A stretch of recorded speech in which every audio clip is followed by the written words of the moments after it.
Priceless Pearl by Alice Duer Miller. Read to you by Elaine Frank. Chapter 1. "The girl is simply too good looking," said Bunner, the office manager, in a high, complaining voice. "She is industrious, intelligent, punctual, and well-mannered, but simply too good looking. A disturbing element in the office on account of her appearance. I made a grave mistake in engaging her." The president, who had been a professor of botany at a great university before he resigned in order to become head of the Universal Encyclopedia of Necessary Knowledge Publishing Corporation, was a trifle deaf, but had not as yet admitted the fact to himself, and he inquired with the patient, slightly contemptuous surprise of the deaf, "But I do not understand why she is crying." "It is not she who is crying," answered the office manager regretfully. "It is Mr. Rickson, our third vice president. He is crying because he has most unfortunately become interested in the young woman, fallen in love with her, so my stenographer tells me." The president peered through his bifocal lenses. He did not wish to be thought one of those unsophisticated scientists who understand only the plain, unpsychological process of plants. He inquired whether the girl had encouraged the third vice president, whether, in a word, she had given him to understand that she took a deeper interest in him than was actually the fact. The disappointment of the discovery being the direct cause of the emotional outbreak which you have just described. Bunner hesitated. He would have liked to consider that Miss Leavitt was to blame, for otherwise the responsibility was entirely his own. In his heart he believed she was, for he was one of those men who despise women and yet consider them omnipotent. "I can't say I've ever seen her do more than say good morning to him," he answered rather crossly. "But I believe there is a way of avoiding a man, with her appearance. You have probably never noticed her, sir, but—" "Oh, I've noticed her," said the president, nodding his old head. "I've noticed a certain youth and exuberant vitality, and yes, I may say beauty, decided beauty." Bunner sighed. "A girl like that ought to get married," he said. "They ought to not be working in offices, making trouble. It's hard on young men of susceptible natures like Mr. Rickson. You can hardly blame him." No, they agreed. They did not blame him at all, and so they decided to let the young woman have her salary to the first of the month and let her go immediately. "That will be best, Bunner," said the president, and dismissed the matter from his mind. But Bunner, who knew that there was a possibility that even the beautiful young woman might not enjoy losing her job, could not dismiss the matter from his mind until the interview with her was over. He decided, therefore, to hold it at once, and withdrew from the president's room, where, as a directors' meeting was about to take place, the members of the board were already beginning to gather. Bunner was a pale, fat man of 40, who was as cold to the excessive emotion of the third vice president as he was to the inconvenient beauty which had caused it. He paused beside Miss Leavitt's desk in the outer office and requested a moment of her time. She had finished going over the article on corals and was about to begin that on coronach, a Scottish dirge or lamentation for the dead. She had just been wondering whether any created being would ever want to know anything about coronach when Mr. Bunner spoke to her. If she had followed her first impulse, she would have looked up and beamed at him, for she was of the most friendly and warm-hearted nature. But she remembered that beaming was not safe where men were concerned, even when they were fat and 40. So she answered coldly, "Yes, Mr. Bunner," and rose and followed him to his own little office. Miss Pearl Leavitt, A.B., Rutland College, was not one of those beauties who must be pointed out to you before you appreciate their quality. On the contrary, The eye roving in her neighborhood was attracted to her as to a luminary. There was nothing finicky or subtle or fine drawn about her. Her features were rather large and simple, like a Greek statue's, though entirely without a statue's immobility. Her coloring was vivid, a warm brunette complexion, a bright golden head, and a pair of large gray eyes that trembled with their own light as they fixed themselves upon you, much as the reflection of the evening star trembles in a quiet pool. But what had always made her charm, more than her beauty, was her obvious human desire to be a member of the gang, to enjoy what the crowd enjoyed, and to do what was being done. It was agony to her to assume the icy, impassive demeanor which, since she had been working in offices, she had found necessary, but she did it. She was hard up. When Mr. Bunner had sent away his stenographer and shut the door, he sat down and pressed his small fat hands together. "Miss Levitt," he said, "I am sorry to be obliged to tell you that during the summer months, when so many of our heads of departments are away on their vacations, we shall be obliged to reduce our office staff, and so, though your work has been most satisfactory, we have no complaint to make of your work. Still, I am sorry to be obliged to tell you that during the summer months, when so many of our heads of departments—" He did not know what was the matter. The sentence appeared to be a circular sentence without exits. Miss Levitt folded her arms with a rapid whirling motion. Of course, since the first 3 words of his sentence, she had known that she had lost her job. "Just why is it that I am being sent away?" she asked. Sulky children, before they actually burst into tears, have a way of almost visibly swelling like a storm cloud.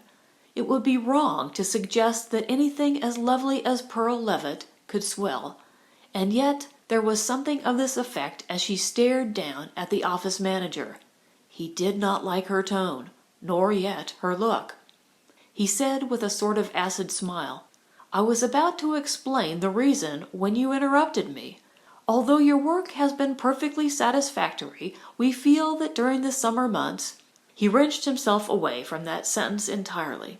"It is the wish of the President," he said, "that you be given your salary to the first of the month, which I hereby hand you, and be told that it will not be necessary for you to come here after today. In parting with you, Miss Levitt, I wish to assure you that the quality of your work for this organization has been in every respect—" "I want to speak to the President," said Miss Levitt. She did not raise her voice, but no one could have mistaken that her tone was threatening. She vibrated her head slightly from side to side, and spit out her T's in a way actually alarming to Bunner, who was a man susceptible to fear. "Our decision is quite final, I'm sorry to say," he said, fussing with his papers as a hint that she had better go and leave him in peace. "That's why I want to speak to him." "Quite impossible," answered Bunner. "The board is meeting at present in his room." "What?" cried Pearl. "They're all there together, are they?" And before the office manager took in her intention, she was out of his office, across the main office, and in the boardroom.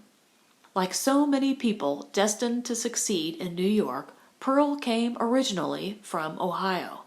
She was an orphan, and after her graduation from an Eastern college, she had gone back to her native state, meaning to make her home with her 2 aunts. It had not been a successful summer.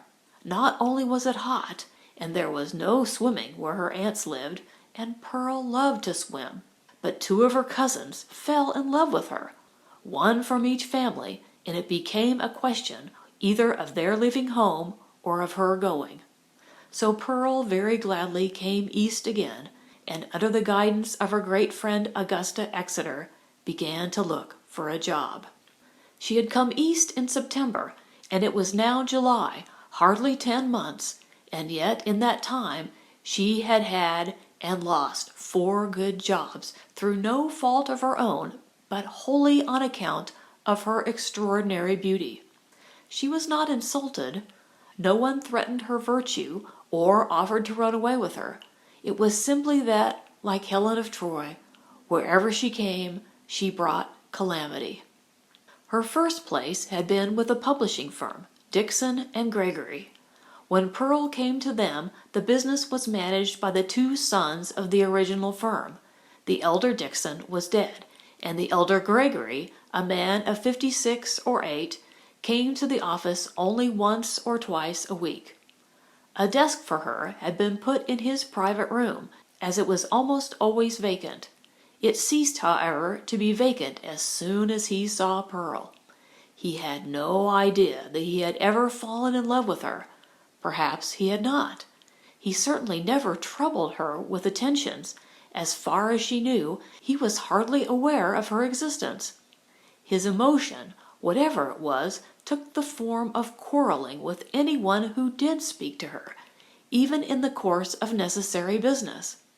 When at last one day he met her and the younger Dixon going out to lunch at the same hour and in the same elevator, but purely by accident, he made such a violent and inexplicable scene that the two younger partners, after consultation, decided that the only thing to do was to get rid of the girl quietly, get her to resign. They were both very nice about it, and themselves found her another place, as secretary to a magazine editor. A man of ice, they assured her. She never saw the elder Mr. Gregory again, and a few months later read in the papers of his death. Her new position went well for several months. The editor was, as represented, a man of ice, but, as Hamlet has observed, being as pure as snow and as chaste as ice does not protect against calumny, and the wife of the editor, entering the office one day to find her husband and his secretary bending over an illegible manuscript, refused to allow such dangerous beauty so near her husband, and Pearl had lost her second job. Her next place was with an ambitious young firm which was putting a new cleaning fluid on the market. At first, in a busy office, Pearl seemed to pass almost unnoticed. Then one day the two partners, young men both and heretofore like brothers, came to her together and asked her if she would do the firm a great favor, sit for her portrait to a well-known artist, so that they might use her picture as a poster to advertise their product. Pearl consented. She thought it would be rather good fun. The result was successful. Indeed, the only criticism of the picture, which represented Pearl in tawny yellow holding up a saffron-colored robe at which she smiled brilliantly, with beneath in the caption, "Why does she smile? Because her old dress is made new by," was that it would have been better to get a real person to sit for the picture, as the public was tired of these idealized types of female beauty. But the trouble started over who was to own the original pastel. It developed that each partner had started the idea from a hidden wish to own a portrait of Pearl. They quarreled bitterly. The very existence of the firm was threatened. An old friend of the two families stepped in and effected a reconciliation, but his decision was that the girl must go. It did not look well for two boys of their age, just beginning in business, to have as handsome a woman as that in the office. People might talk. It was after this, some time after, that Pearl took the place with the Encyclopedia Company. Her record began to tell against her. Everyone wanted to know why she changed jobs so often. She thought she had learned her lesson. Not to beam, not to be friendly, not to do anyone favors. She had made up her mind to stay with the Encyclopedia forever. She had had no hint of danger. She hardly knew the third vice president by sight. Someone in the office had told her a silly story about his crying one day, but she hadn't even believed it. And now she had lost another job, and in July, too, when jobs are hard to find. Heretofore she had always gone docilely, but now she felt she could bear it no longer. She must tell someone what she thought. It was 4 o'clock on a hot summer afternoon, and round the boardroom table the members were saying, I and no and I so move, while their minds were occupied with the questions that do occupy the mind at such times: golf and suburban trains, and whether huckleberry pie in hot weather hadn't been a mistake. When the glass door opened and a beautiful girl came in like a hurricane. She had evidently been talking for some seconds when she entered. She was saying, "Are just terrible. I want to tell you, gentlemen, now that I have you together, that I think men are just terrible." She had a curious voice, deep and a little rough, more like a boy's than a woman's, yet a voice which when you once knew Pearl, you remembered with affection. "This is the 4th job I've lost because men have no self-control. I do my work. I don't even speak to any of you. I'd like to. I'm human, but I don't dare any more. I attend to business. There's no fault found with my work. But I've got to go because some man or other can't work in the office with me. Why not? Because he has no self-control. And not ashamed of it. Not ashamed. That's what shocks me. Why, if a girl found she couldn't do her work because there was a good-looking man in the office, she'd die rather than admit she was so silly. But what does a man do? He goes whining to the president to get the poor girl dismissed. There it is. I have to go." And so on and so on. The board was so astonished at her entrance, at the untrammeled way in which she was striding up and down, digging her heels into the rug and flinging her arms about as she talked, that they were like people stunned. They turned their eyes with relief to Mr. Bunner, who came hurrying in behind her. "Miss Leavitt has been dropped," he said, but she cut him short.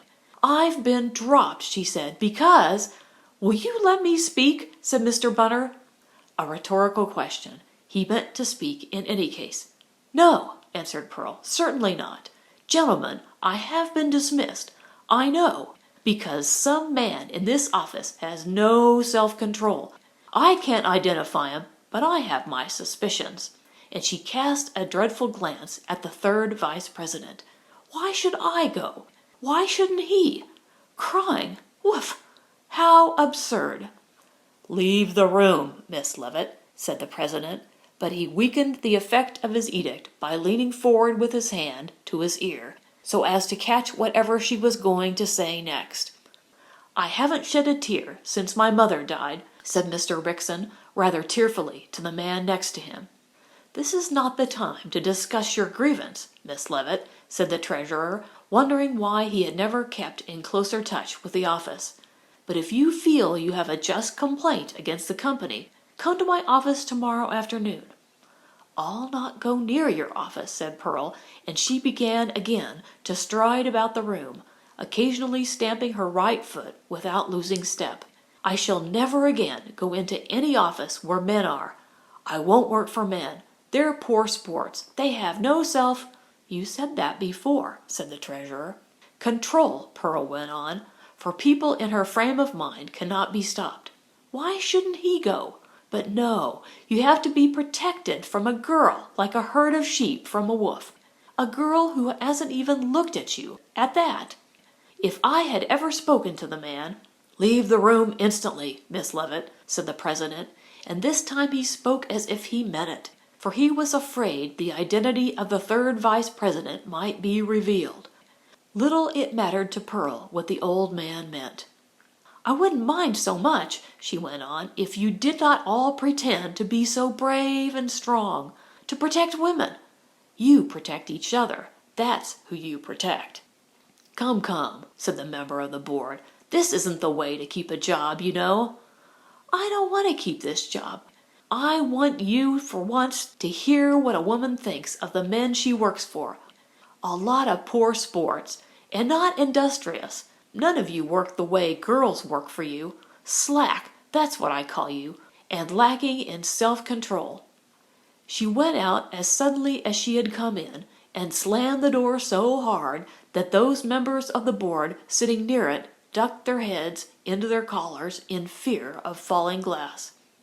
There was a minute's pause, and then the president said with a slight smile, "Well, Mr. Bunner, I think we all see what you meant when you said this young woman was a disturbing element in the office." "There has never been anything like this before," said Bunner. "Never anything in the least like this anywhere I have ever been." "Well," said the treasurer, "I don't suppose we need distress ourselves about her finding another job." There was a certain wistful undercurrent in his tone. "No," said Bunner, slightly misunderstanding his meaning. "She is competent and industrious." "She ought to get married, a pretty girl like that, not go about making trouble in offices," said the president. "I have always been of the opinion," said the third vice president, "that it would be much simpler to run the office entirely with men." "Oh, it would be much better. Much better, of course," said Bunner. "Only women are so much more accurate about detail, more industrious, and less expensive." And as there was no woman present to inquire why then men were so much more desirable, the question dropped, and the president recalled the board's attention to the subject of the paper to be used in their next edition, the topic under consideration when Pearl made her entrance. It was rather hard to take any interest in it now. And so Pearl began once again to go the round of agencies, to interview or to be interviewed by office managers, and hear that if she came back in October there might be a chance. But October was 3 months away, and she could not live 3 months on something less than $100. She even began to scan the columns of the newspapers, from clerks through stenographers, ushers, and finally winders. She never found out what winders were. If her dear friend and sage adviser, Augusta Exeter, had been in town, she could have shared her room, but Augusta was in Vermont, visiting the family of the man she was going to marry. At least, Augusta's last letter had been from Vermont, but as a matter of fact, 3 days after Pearl left the encyclopedia's employ, Augusta came back to New York. She had had a letter from the agency where her name was registered, practically offering a position which sounded too good to refuse. Besides, Augusta did not really like farm life in Vermont, and the Baines family, for some reason which he could not explain, gave her a composite picture of Horace, her fiancé, which tended to make her love him less. Even New York in midsummer was preferable. Therefore, it happened that as Pearl wandered, lonely as a cloud, from office to office, longing for her friend's wisdom, Augusta herself was sitting in the outer office of a company, looking for a job. Though the office was that of the Finlay Wood Engineering Company, the position which Miss Augusta Exeter was considering was that of a governess. She was not at all sure that she wanted the place. College women are not well disposed toward positions as governesses, yet as Miss Exeter sat there in the busy outer office and watched the office boys coming in and out, and the impassive young woman at the switchboard, enunciating again and again, "Finlay Wood Company, hold the wire," she went over the advantages of this offer. A high salary, the hottest 2 months of the summer at Southampton, and the fact that as she was to be married in October, she could not take a long-time position in any case. Mr. Wood's secretary, with whom so far all the negotiations had been carried on, had impressed upon her the necessity of being punctual. 11 precisely, he had said, for it seemed Mr. Wood was going to Mexico that afternoon. And so Augusta, who was punctual by nature, had found herself in the office 10 minutes ahead of time. She sat listening to the telephone girl and watching a door which bore the simple inscription, Mr. Wood. And just behind that door, a tall, sunburned man in the neighborhood of 30 was standing, slapping the pockets of his blue serge clothes and saying, "Griggs, I have a feeling I've forgotten something. What is it I've forgotten, Griggs?" The desk was as bare as a desk ought to be when its owner is going away for 2 months. Griggs ran his eye proudly over it. "No, Mr. Wood," he said, "I don't think anything has been forgotten. Nothing was left except the letter to the president, the Spanish dictionary, and the Mexican currency. All that has been attended to." He consulted a list held in the palm of his hand. "It was something of my own," said Wood, and he eyed his secretary with an air that might have appeared stern, but was merely concentrated, when the door opened and the office boy came in and said, "Miss Stone says she's notified him that there's a lady there to see him, and will we let her in to him?" "A lady?" said Griggs severely. "That's it," said Wood. "It's the governess for my sister. Think of my nearly forgetting that." "You ought not to be worried about such things," said Griggs, as if he were very bitter about it, "with all your responsibilities." Wood smiled. It wasn't true, but it was the way one secretary ought to feel. "I'd have a lot more to worry me," he said, "if I were married myself." "You certainly would," answered Griggs, who was married. "But will we let her in to him?" said the office boy, who clung to this formula, although the head clerk was trying to break him of it. "You may let her come in," said Griggs, as if he would perish rather than allow his chief to hold verbal communication with anything so low as an office boy, and as he spoke he silently gave Wood a pale blue card, one of a dozen on which in beautiful block letters he had written down the names, degrees, past experience, with notes on personal appearance, of all the candidates for position of governess in the household of Wood's sister, Mrs. Conway. "This is the best of them?" said Wood, and he ran his eye rapidly over the card, which read, "Augusta Exeter, A.B. Rutland College, Ph.D., Columbia University, specialized in mathematics and household management." He looked up. "Queer combination, isn't it?" "I thought it was just what you wanted," answered Griggs reproachfully. "Nothing queerer than that," said Wood, and went on. 6 months dietary expert, 1 year training, appearance pleasing." He glanced at his secretary. It amused him to think of the discreet Griggs appraising the appearance of these young women. "What system did you mark them on, Griggs?" he asked, but got no further, for the door opened and Miss Exeter entered, and Griggs, with his unfailing discretion, left. Wood looked at her, and saw that Griggs as usual had been exactly right. She was neither more nor less than pleasing, a small, slim, pale girl, whose unremarkable brown eyes radiated a steady intelligence. Wood had employed labor in many parts of the world, from Chile to China, and he had a routine about it, a preliminary intelligence test, which he applied. "Sit down, Miss Exeter," he said. "I think it will save us both time if you will tell me all that you know about this position." This was the test. "And then I'll fill in." Augusta sat down. She found herself a trifle nervous. This man impressed her, for since her childhood she had cherished a secret romantic admiration for men who exercised any form of power, kings and generals, and men of great affairs. It was a feeling that had nothing to do with real life, and represented no disloyalty to her fiancé, Horace Bain, who exercised no power of any kind. One reason why it had no relation to life was that she had not met any men of this type.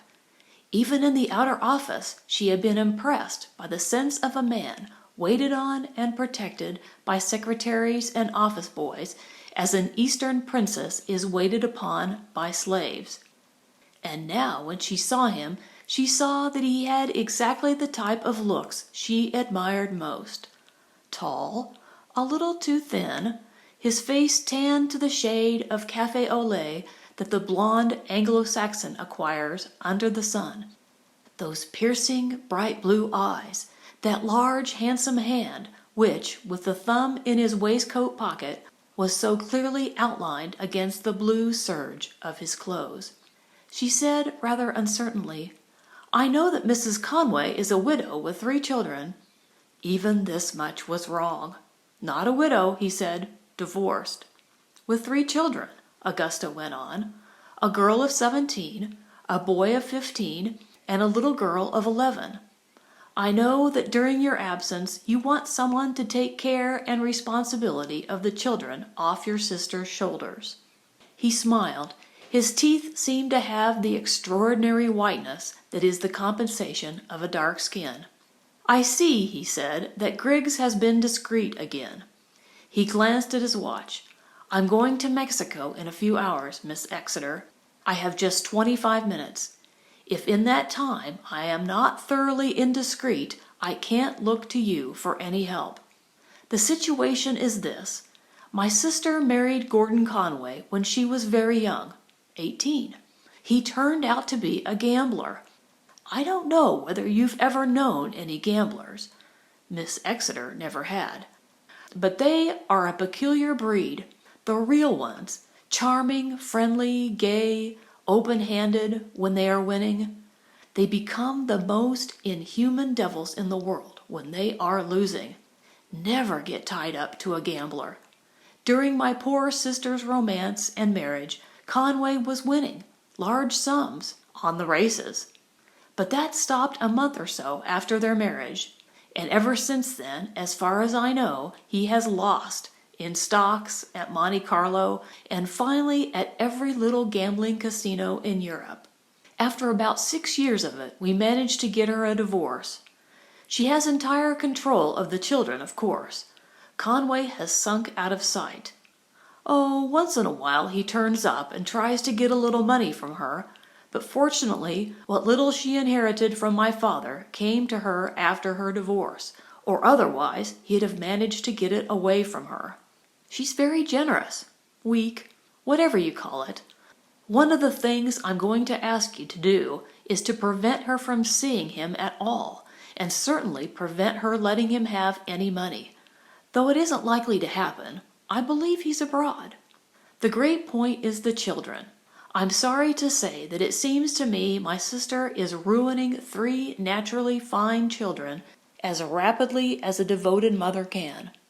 Of course, many parents are overindulgent, but my sister not only indulges her children, but gives them at the same time the conviction that they are such interesting and special types that none of the ordinary rules apply to them. The elder girl, Dorothy, is a pretty, commonplace American girl. No fault to find with her, except that her mother treats her as if she were an empress. If, for instance, her mother keeps her waiting 5 minutes, she behaves as if she were an exiled queen, faced with treachery among her dependents. Won't speak to her mother, perhaps, for a day. And if I say, which I oughtn't to do, for it's no use, "Isn't Dorothy a trifle insolent?" my sister answers, "I'm so delighted to see that she isn't growing up with the inferiority complex that I had as a girl.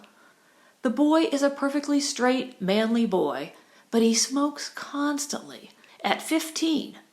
And when I criticized him, my sister says before him, 'Well, Anthony, you know you smoke yourself. I can't very well tell Derland it's a crime. Besides, I have the theory that if he smokes enough now, he'll be tired of it by the time he grows up.'" "But that isn't sound," said Miss Exeter, quite shocked at the sketch she was hearing. "Habits formed in youth—" "Of course it isn't sound," said Wood, "and as a matter of fact, my sister never thought of it until I objected. She evolves these theories merely for the sake of protecting her children. Oddly enough, she not only doesn't want to change them herself, but she doesn't want anyone else to change them. 3 years ago, I engaged in a life-and-death struggle with her to get Derland, the boy, to boarding school. She advanced the following arguments against it. First, that he was a perfectly normal, manly boy, and did not need to go. Second, that he was of a peculiar, artistic, sensitive temperament, and would be wrecked by being made to conform to boarding school standards. Third, that none of the successful men of the country had gone to boarding school. Fourth, that success was the last thing she desired for any son of hers.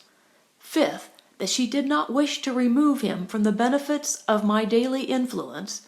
And sixth, that I was a person of no judgment and absolutely wrong about its being wise for a boy to go to school." "And is he at school?" Miss Exeter inquired politely. "Oh, yes," answered Wood, without seeing anything amusing in her question, "although my sister does a good deal to counteract the effect, by making fun of the teachers and the rules, and always bringing him, when she goes to visit him, whatever is specially forbidden, like candy and cigarettes and extra pocket money. You see, that's where it's going to be hard for you. She not only doesn't want to discipline them herself, but she's against any person or institution that tries to do it for her. As soon as you begin to accomplish anything with the children, as I'm sure you will do, she'll be against you. She'll want you to go. Well, that makes it pretty hopeless, doesn't it? Said Miss Exeter. He shook his head briskly. No, he said, for I have made her promise that she won't send you away, no matter what happens, until I get back. I know what was in her mind when she gave the promise, that she could make it so unpleasant for you that you'd go of your own accord. So, Miss Exeter, I want you to promise me that you won't go, no matter how disagreeable she makes it. Oh, Mr. Wood, I couldn't do that, said Augusta. There's no use in going at all otherwise, he said. Oh, come be a sport. I'll make it worthwhile. I'll give you a bonus of $500 if you're still on the job when I get back. Or I'll bring you a turquoise. I'm going down to inspect the best mine in the world.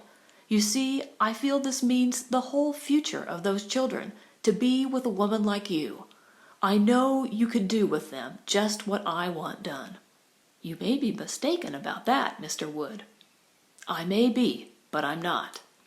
The blue eyes fixed themselves on her. She said to herself that it was the $500, so desirable for a trousseau, that turned the scale, but the blue eyes and the compliment had something to do with her decision. It seems a reckless thing to promise, she murmured, with a weak laugh. No, not at all. I wouldn't let you do anything reckless. He spoke as a kindly grandfather might speak.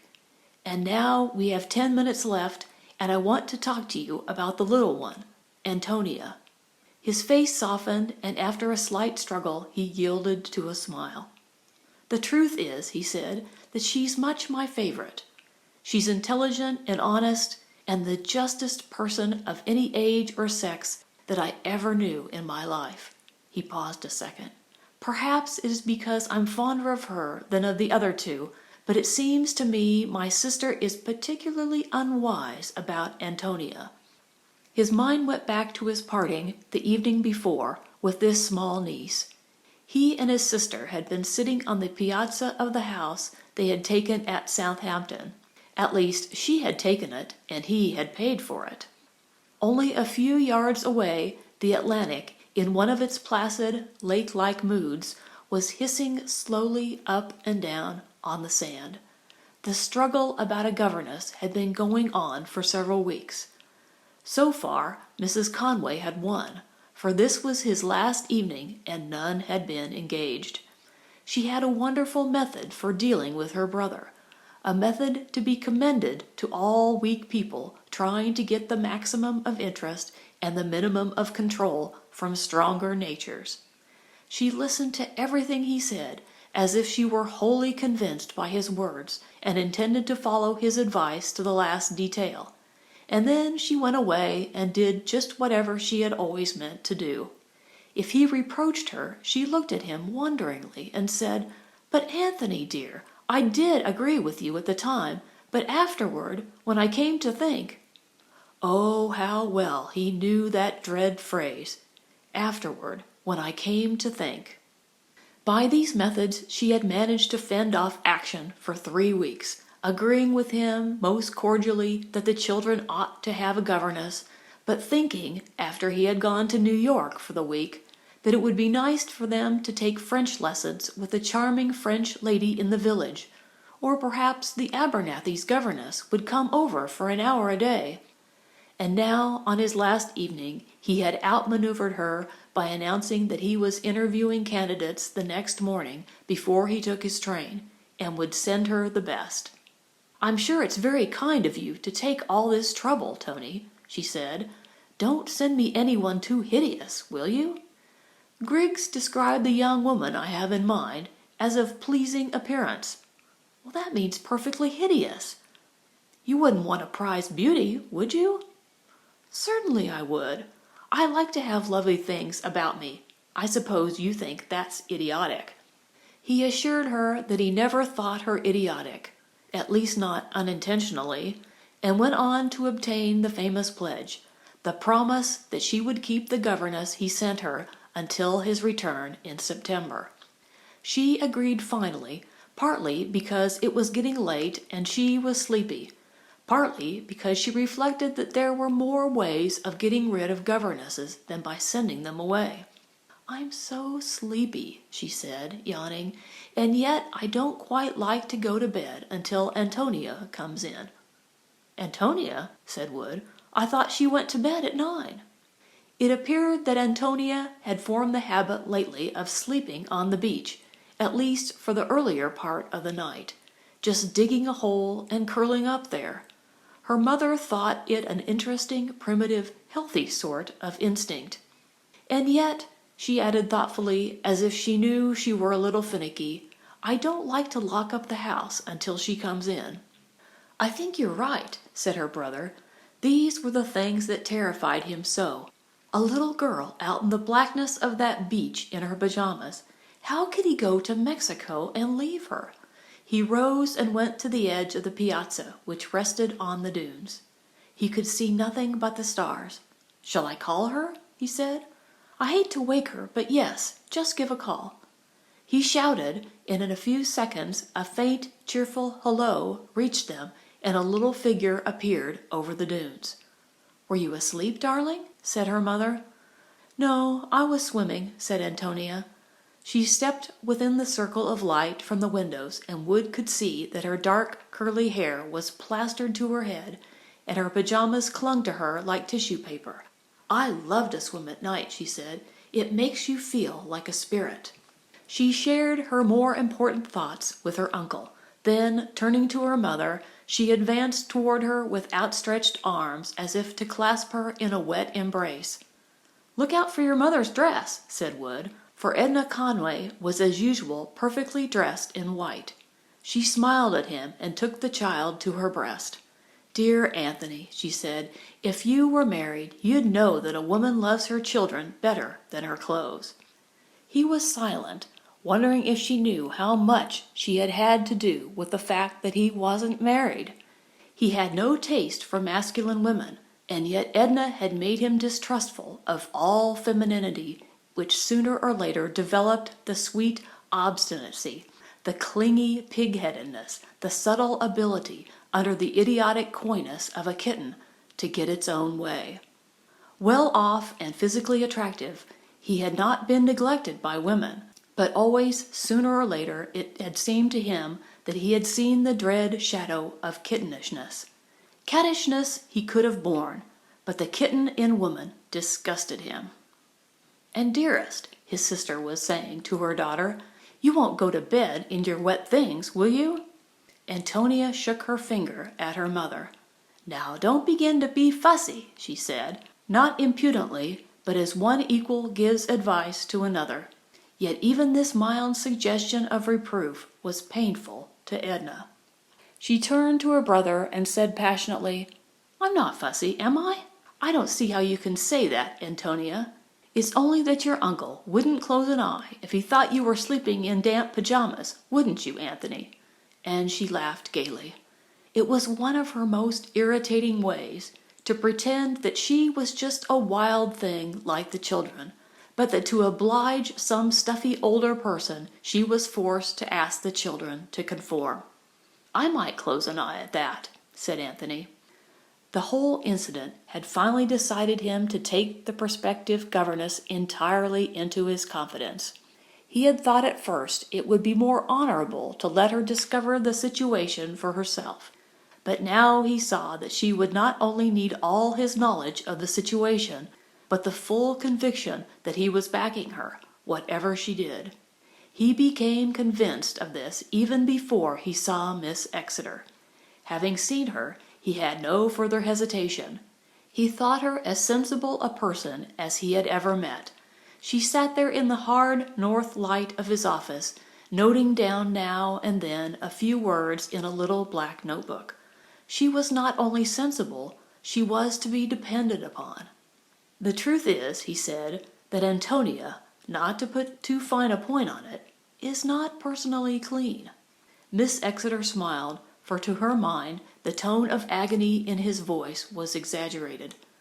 "But at a certain age no children are," she said. "But most children are forced to be, and my sister lets this child run wild, so that people talk about it. I suppose I oughtn't to mind so much," he said, looking at her rather wistfully, "but you can't imagine how I hate to think that people discuss Antonia's being dirty. And all my sister says is that she's so glad the child isn't vain. Oh, Miss Exeter, if you could get Antonia dressed like a nice, well-brought-up little girl, I think I'd do anything in the world for you." She promised that, too. In fact, by the time she finally left the office and was on her way uptown, and late for an engagement she had with Horace Bain, she was alarmed to remember how many things she had promised. Not only to stay until he came back, but to write to him every day, a long report of just what had happened in the family and what her impressions of it were. "Not letters," he had said, "because I shan't answer them, but reports. Reports on my family, as I am going to make a report on this mine." They were to be typewritten. He had no intention of struggling with any woman's handwriting, though Augusta murmured that hers was considered very legible. It was not her custom to take a definite step like this without consulting Horace, not so much because Horace insisted on it as because she thought highly of his opinion. She was astonished now, as in the subway she thought over the interview, to find how little she had been thinking of Horace. They had been engaged for something over 2 years, one of those comfortable engagements which until recently had had no prospects of marriage. The Rutland College Club is almost deserted in summer. As she ran upstairs to the library where she was to meet Horace, she glanced at her watch and saw to her regret that he must have been waiting almost an hour, for he was punctual and usually arrived a little ahead of the hour. She was sorry.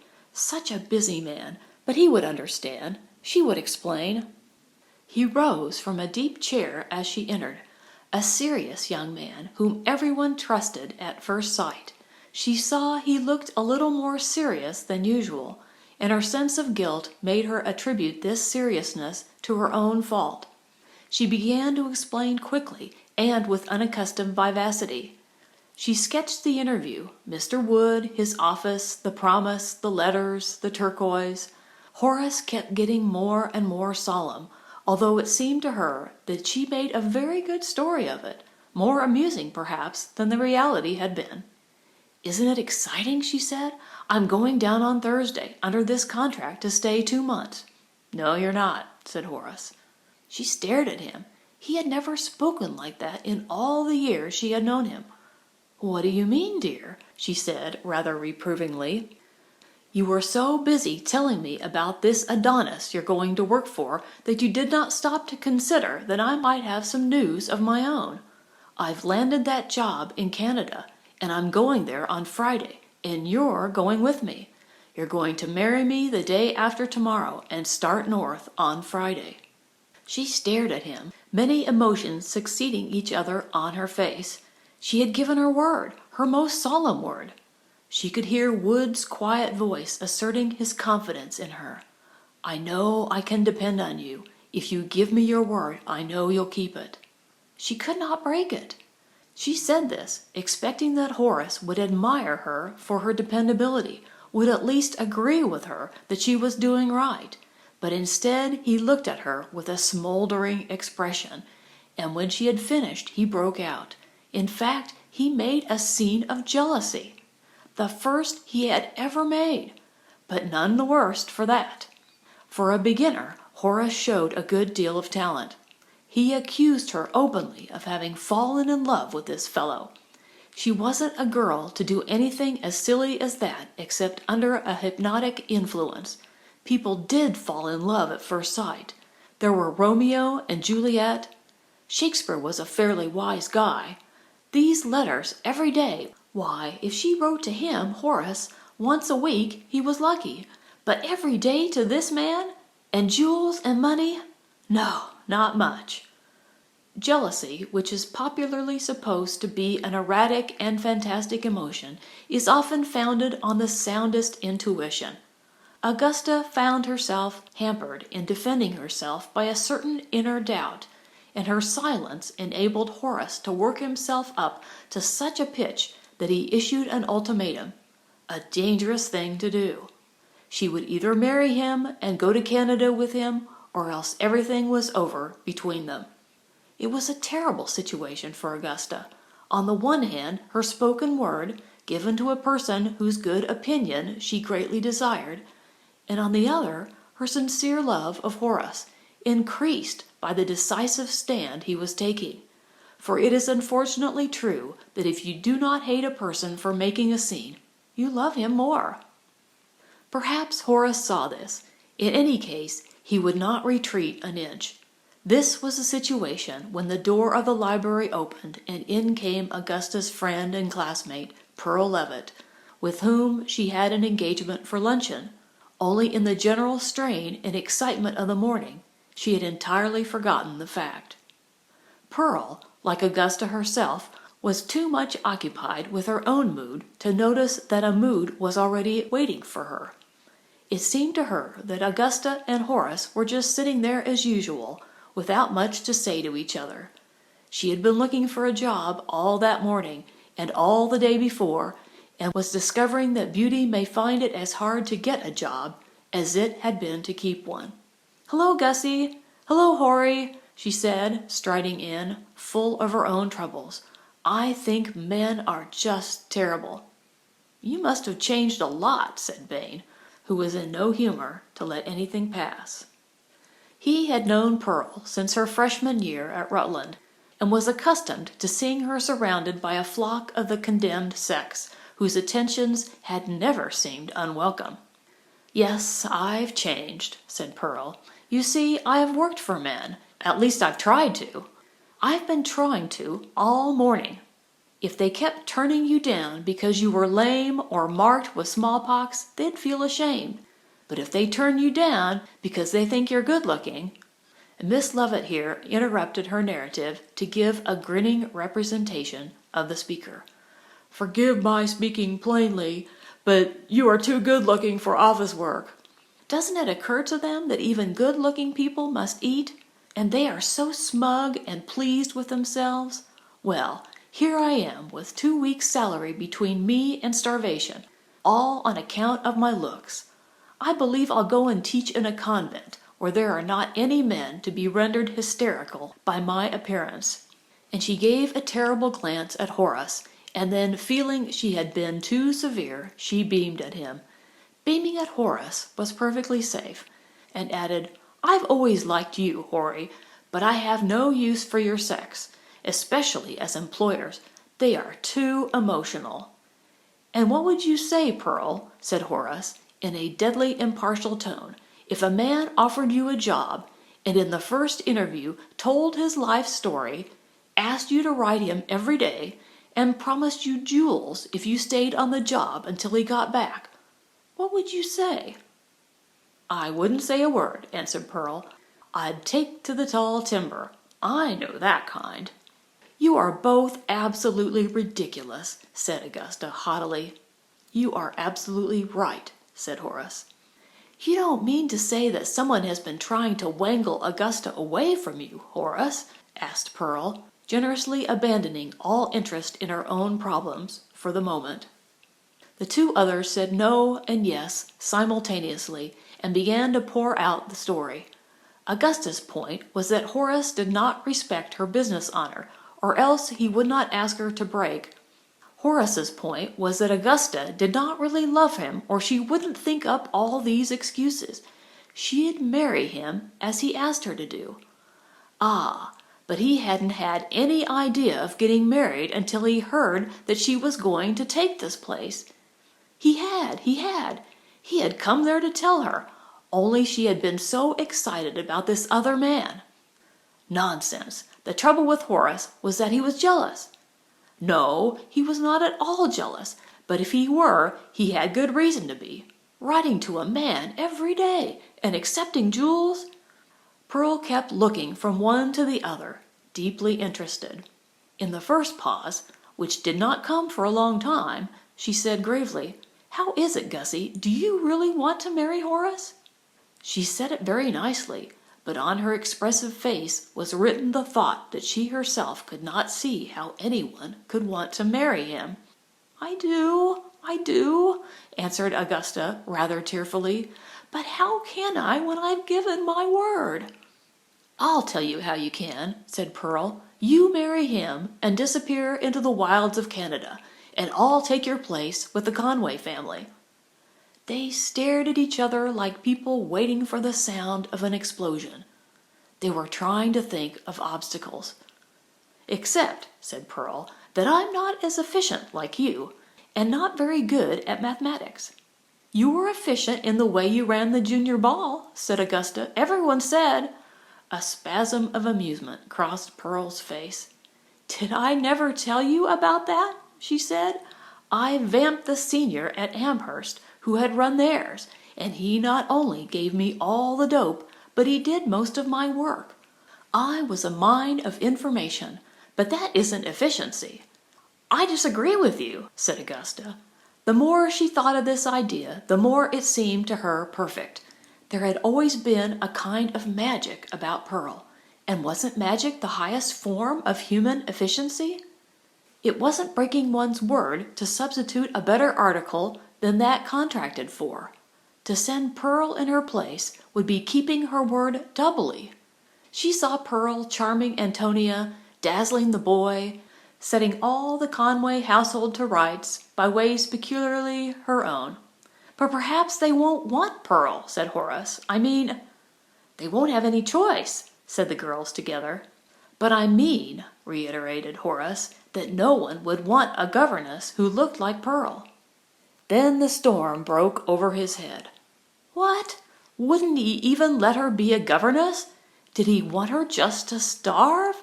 Would he tell her what she could do? Starve, perhaps, just starve. All men were alike. Again, Pearl began to stride up and down the room, flicking the front of her small black hat with her forefinger until it finally fell off and rolled on the floor like an old-fashioned cannonball. If Horace had spoken from motives of diplomacy, he could not have done better for himself. His objection made the two girls a unit for the plan. It just showed, Pearl explained, that if Horace, who had known her all these years, really considered her looks an obstacle to her taking a place even as a governess, why, it was hopeless to suppose that she could ever get another job. At length they sent him away. He had a business engagement of his own for lunch, and they settled down quietly to discuss the details of the plan over one of the small, bare, gray wood tables of the club's dining room. Ordinarily, they would have spent most of their time complaining about the club luncheon, which consisted largely of loose leaves of lettuce and dabs of various kinds of sauces. But now they were so interested that they were hardly conscious of what they put into their mouths. Of course, Pearl would be obliged to go in the character of Miss Exeter. Mr. Wood would undoubtedly have given some description of the governess' personal appearance when he telephoned his sister, as he had said he meant to do. But Augusta was not alarmed by this idea. Men were so queer about women's looks that Mrs. Conway would say, "Isn't that like a man, not even to know a great beauty when he sees one?" As to the daily letter, however fortunate that he had insisted it should be typewritten, anyone could sign Augusta Exeter to a man who had seen her signature only once. "I hope you won't be found out. I don't see how you can be," said Augusta. "I don't see that it matters much if I am," answered Pearl. "I'll try to put it off, anyhow, until they have become attached to me for myself." And then suddenly, falling back in her chair, she stared at her friend with opened eyes. "My dear, I can't do it. How could I have forgotten? I can't leave Alfred."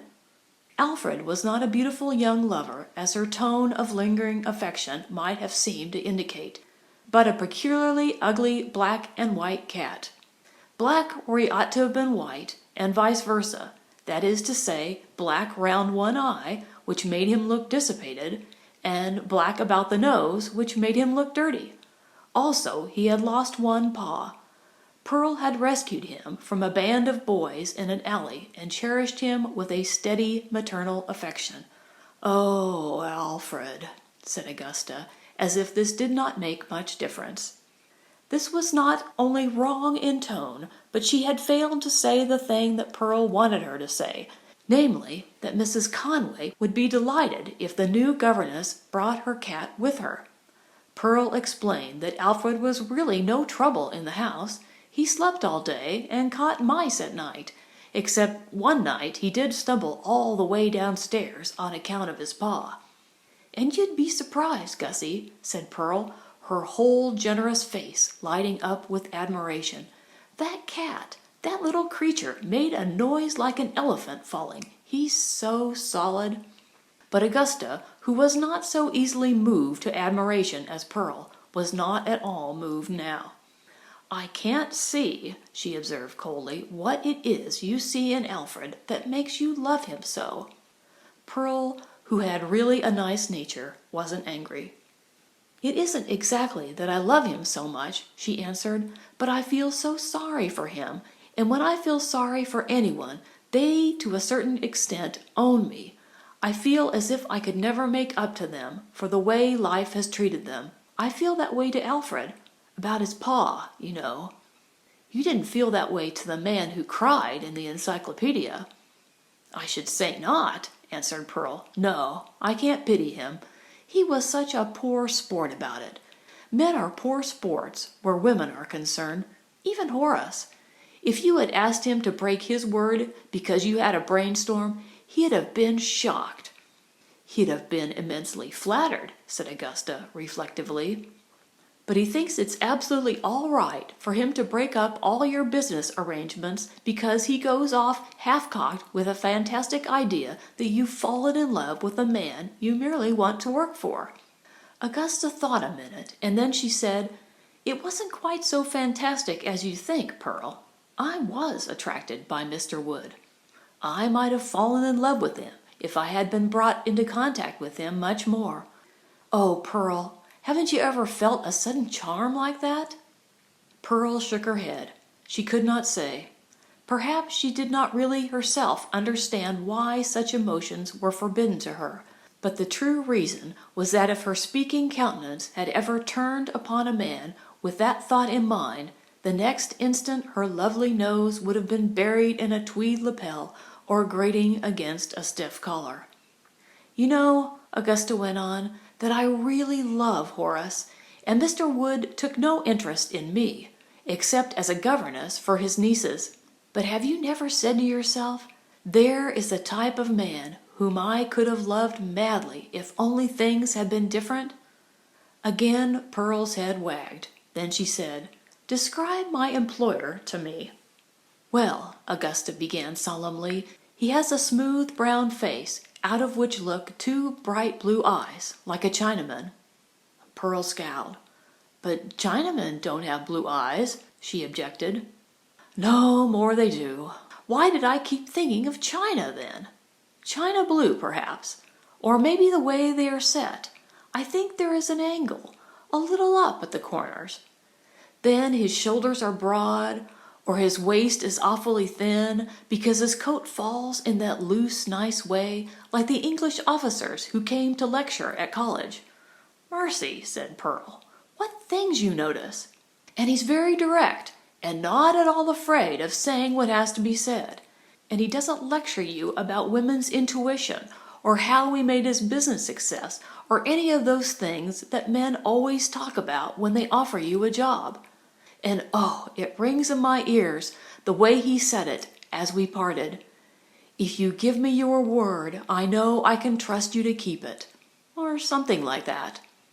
And at this moment the housekeeper of the club came into the dining room, nominally to see that luncheon was being properly served, but actually, as she soon explained, because the club was so lonely in summer, and her little dog had been killed by an automobile the week before.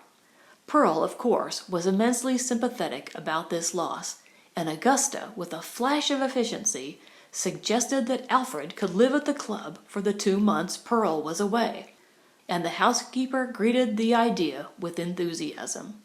And so, the last obstacle being removed, these two efficient women went upstairs to the library, and sitting side by side, with the black notebook between them, worked the whole thing out, as in their college days they had so often worked up an examination.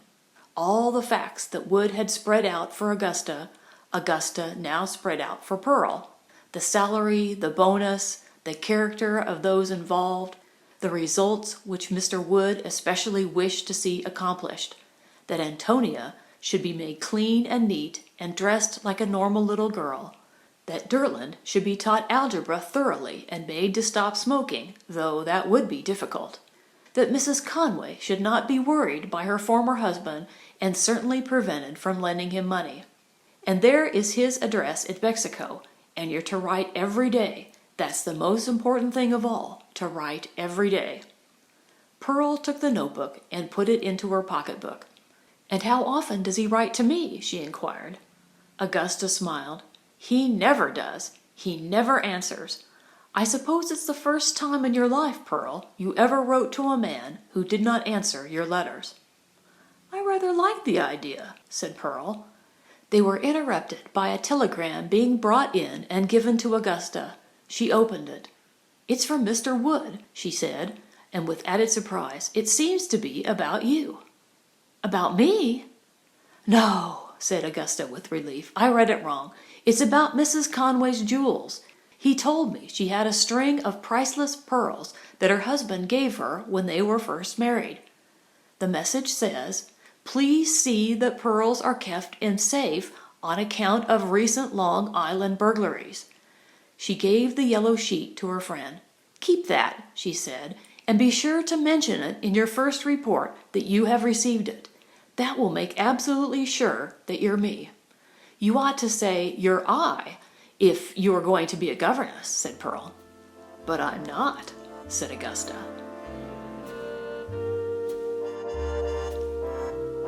Chapter 2. The following Thursday afternoon, Pearl stepped from the fast train to the platform of the Southampton station.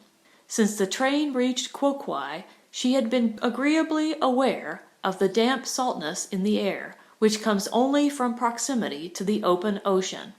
But now, on the platform, she smelled nothing but the fumes of innumerable exhausts, saw nothing but masses of automobiles crowding toward the station like a flock of party-colored elephants. She stood dazed for a minute by the noise of the self-starters and the crowd of arrivals, until, darting in and out, under the elbows of chauffeurs and passengers, she saw a little bare-headed, barefooted figure in a dirty white dress, edged with the finest Valenciennes lace.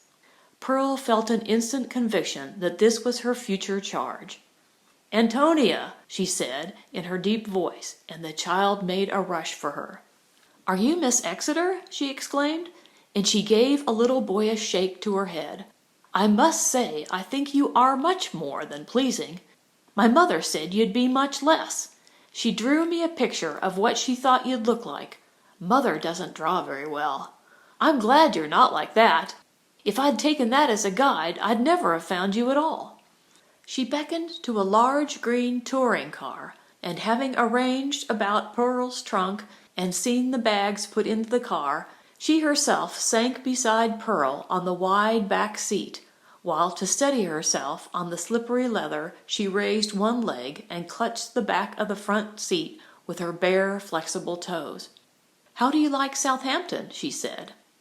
If they had gone down the main street, Pearl would have seen some old, gray-shingled houses and elm trees that she would have honestly admired, but they had turned eastward and were now driving down a perfectly straight road, to the end of which, through a dip in the dunes, the deep blue of the afternoon sea could be seen.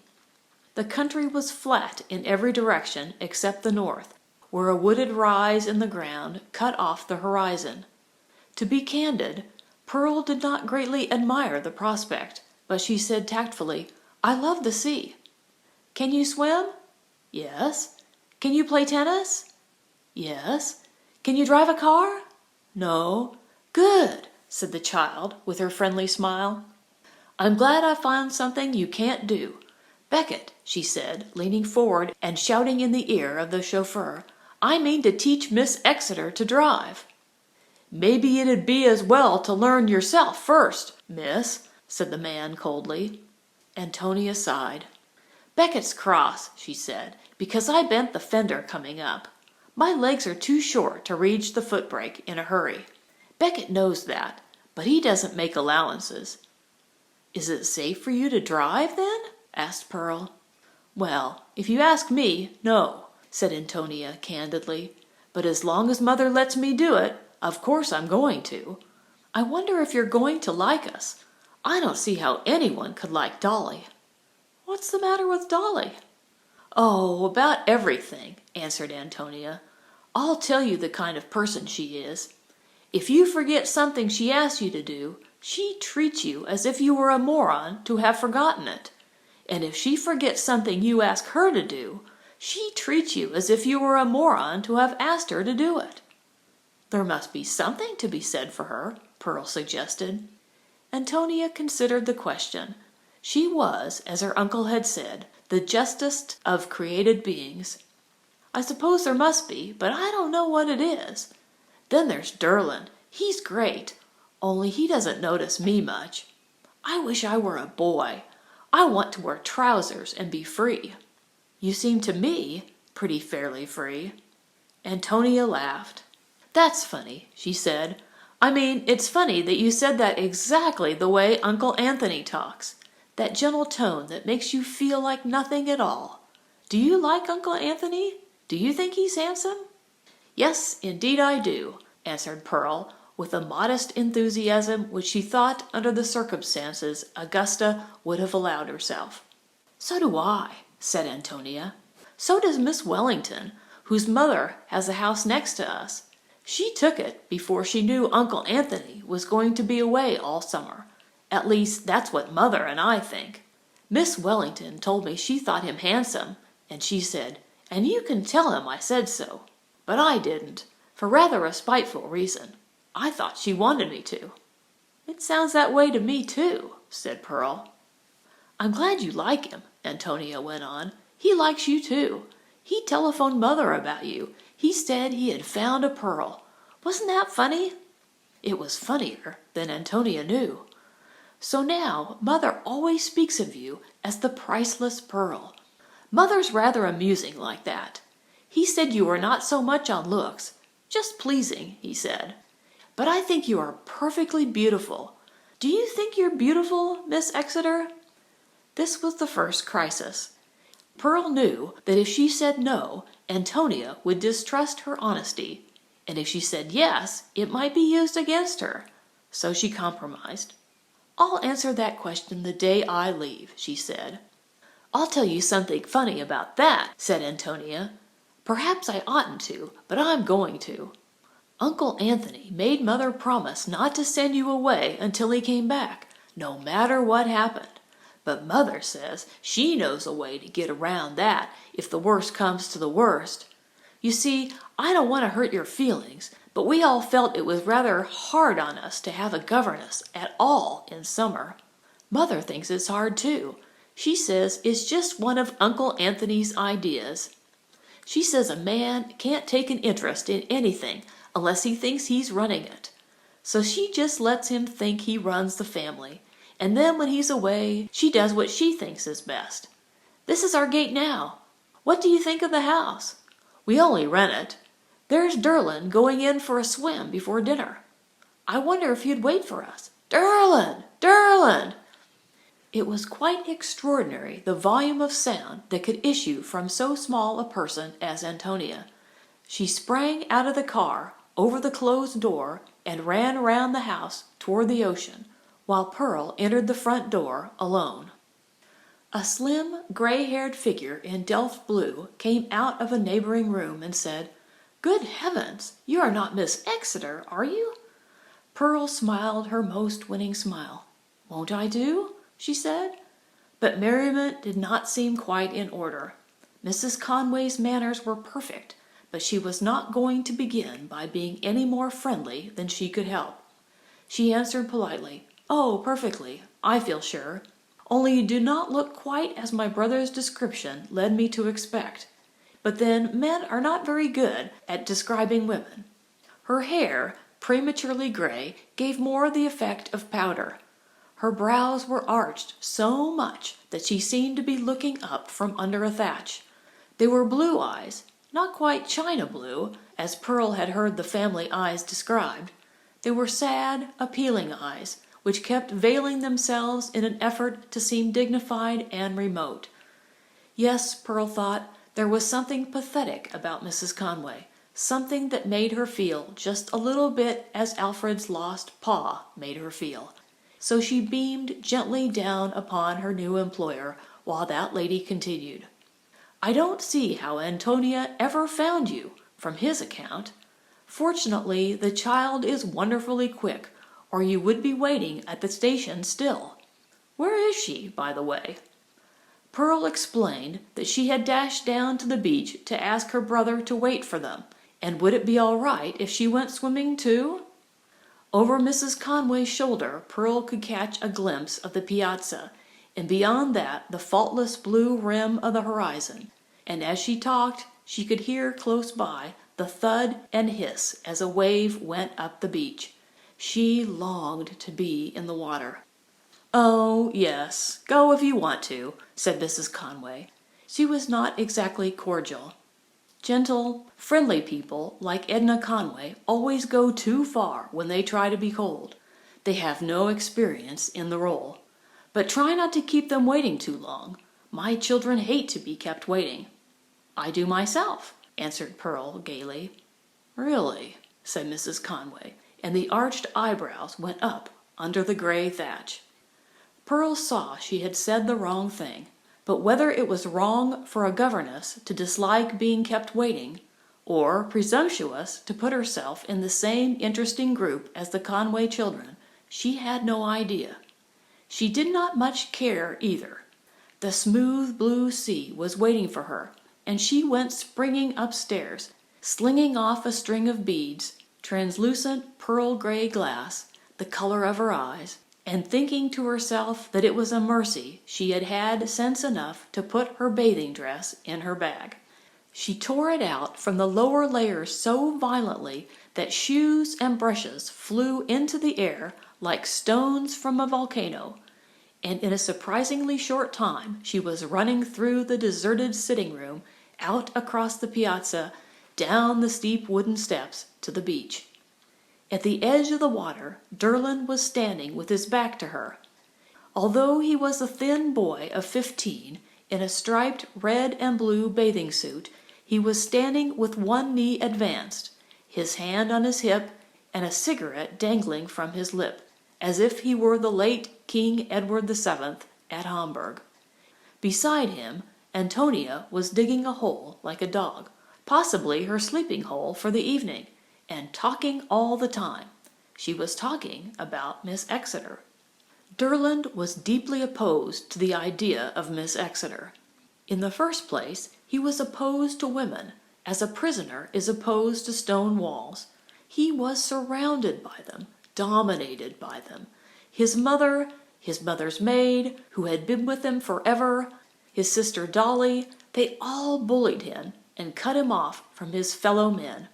Sometimes, with disgust, he heard himself using the feminized vocabulary of the women about him, and though he was as masculine as possible, smoked and everything, he could not shake off their influence.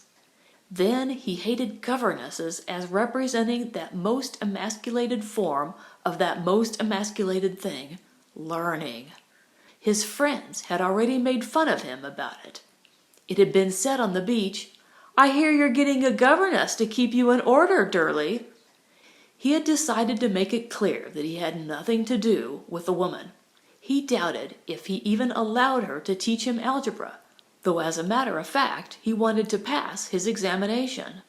And then, last but not least of his reasons, he felt opposed to anything that Antonia so wildly recommended, because that was one way of keeping her in the complete subjection to him in which she lived.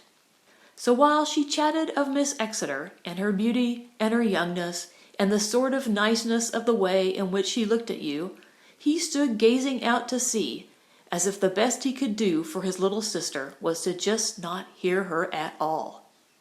Then Antonia cried, "Here she is!" and executed a 4-footed leap on fingertips and toes, and then Derlin was aware of a circular motion of white arms and long white legs whirling past his shoulder, and the new governess had plunged into the Atlantic.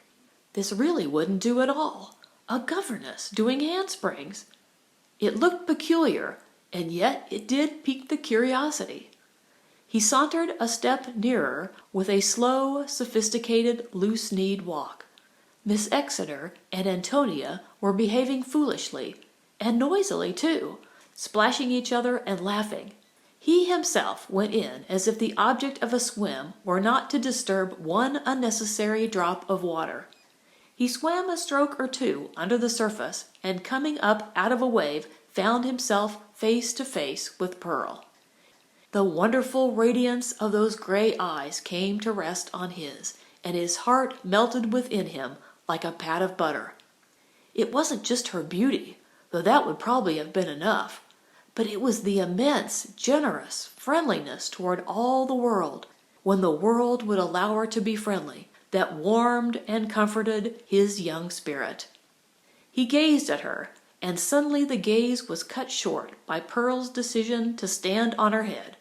2 white feet clapped together in front of Derlin's nose. If she had been less beautiful, he would have said to himself that she really did not know how to behave. As it was, he thought that she would certainly lay herself open to unkind criticism. He wanted to protect her, and he was not without tact. He said, when she came to the surface, blinking the water from her long matted eyelashes, "It's nice to have our own beach, isn't it? To be able to do what we like, stand on our heads or anything, without being talked about." She did not seem to get it at all. "Let's swim out," she said, and laid her ear upon the face of the sea as if she were a baby listening to the ticking of a watch. He swam beside her, looking into her face, and she gave him a friendly little beam every now and then. It was wonderful to be under no necessity of suppressing her cheerful kindness of heart. Let it do its deadly work, was her feeling. They had a good long swim, and when they came in were met by Mrs. Conway at the head of the steps. She was dressed for dinner in a faint pink tea gown with pearls. She said civilly, but all on one note, "Dinner is ready, Miss Exeter." She, who had so often waited uncomplainingly for hours for her children, pretended that the clocks were wrong, or the dinner hour changed, or that the mistake had been hers, was now feeling outraged at being obliged to wait 10 minutes for this governess her brother had so obstinately insisted on engaging. "Oh, I won't be a minute, Mrs. Conway," said Pearl, feeling genuinely sorry to have inconvenienced anyone, but not feeling at all guilty, as Mrs. Conway wanted her to feel. "Yes, I do hope you'll contrive not to be very long," she said, and could not understand the cause for a dark look her son gave her as he pursued his shivering way upstairs. She went into the sitting-room where her daughter Dorothy was already waiting. It was not a miracle that Dolly was ready on time, but a phenomenon to be explained by the fact that she had a bridge engagement immediately after dinner. She was a pretty, round-faced girl, rather like her mother, except that her hair was still a natural light brown, and her eyes were brown too. She did not raise her head as her mother entered from the fashion paper which she was languidly studying. "Not a very promising beginning, is it?" said Mrs. Conway. She knew Dolly would be annoyed, and she wished to cut herself off completely from the guilty one. "Do you suppose she's going to keep us waiting for dinner half an hour every evening?" Dolly bent her head to examine a picture of an ermine wrap. "Oh, well, mother," she said, "what can you expect if you give in to every whim of Uncle Anthony's?" Mrs. Conway made a pathetic little grimace. Pathetic because it was so obviously intended to win Dolly to her side, to make the girl feel that she and her mother had a secret alliance against the world at large. "You'll find, my dear," she said, "that in dealing with men it's easier to yield at the moment and find a way out at leisure." But Dolly, who had not even looked up long enough to see the grimace, answered with a bitter little laugh, "It may be easier for you, but not for us. We have to suffer. That's the trouble with you, Mother. You think of no one in the world but yourself." Her mother did not answer. She could not. Tears rose in her blue eyes. She had enormous capacity for being hurt. Strangely enough, there was something in her that drove those she loved to say exactly the thing that would hurt her most. It had always been so with her husband, and now it was so with her children. A misplaced fortitude always led her to hide the fact that she was hurt. She said now, with false gaiety, "Well, my dear, I suppose some day you will find someone who loves you even better than I do, then." "I'm sure I hope so," said Dolly, turning the page.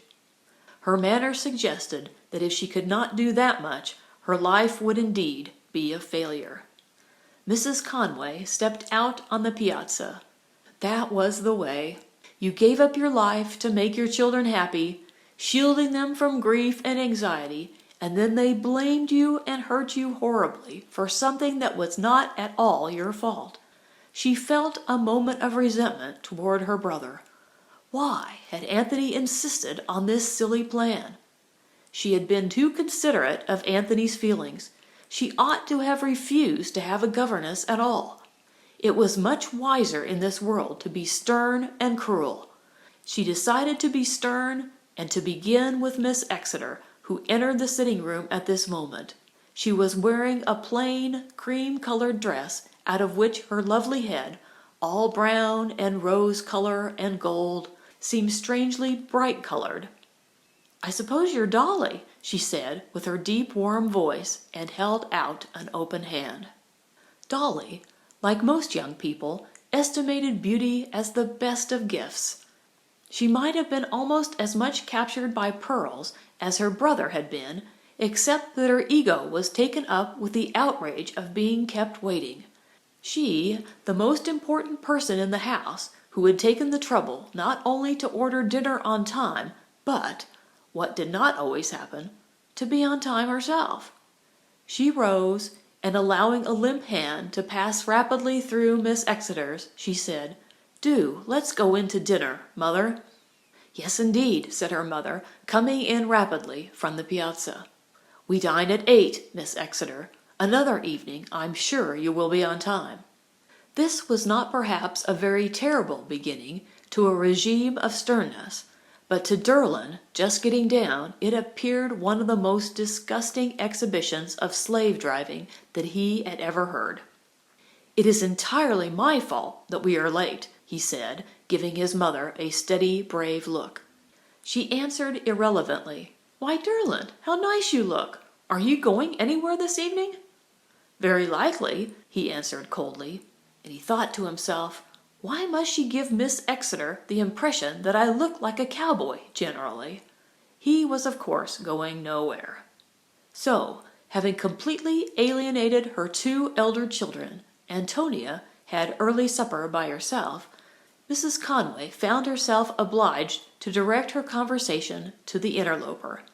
She had her revenge, if she had only known it, by talking about her brother, questioning Miss Exeter about him. Had he seemed very much rushed? Did he say anything about his golf clubs? Wasn't it a delightful office?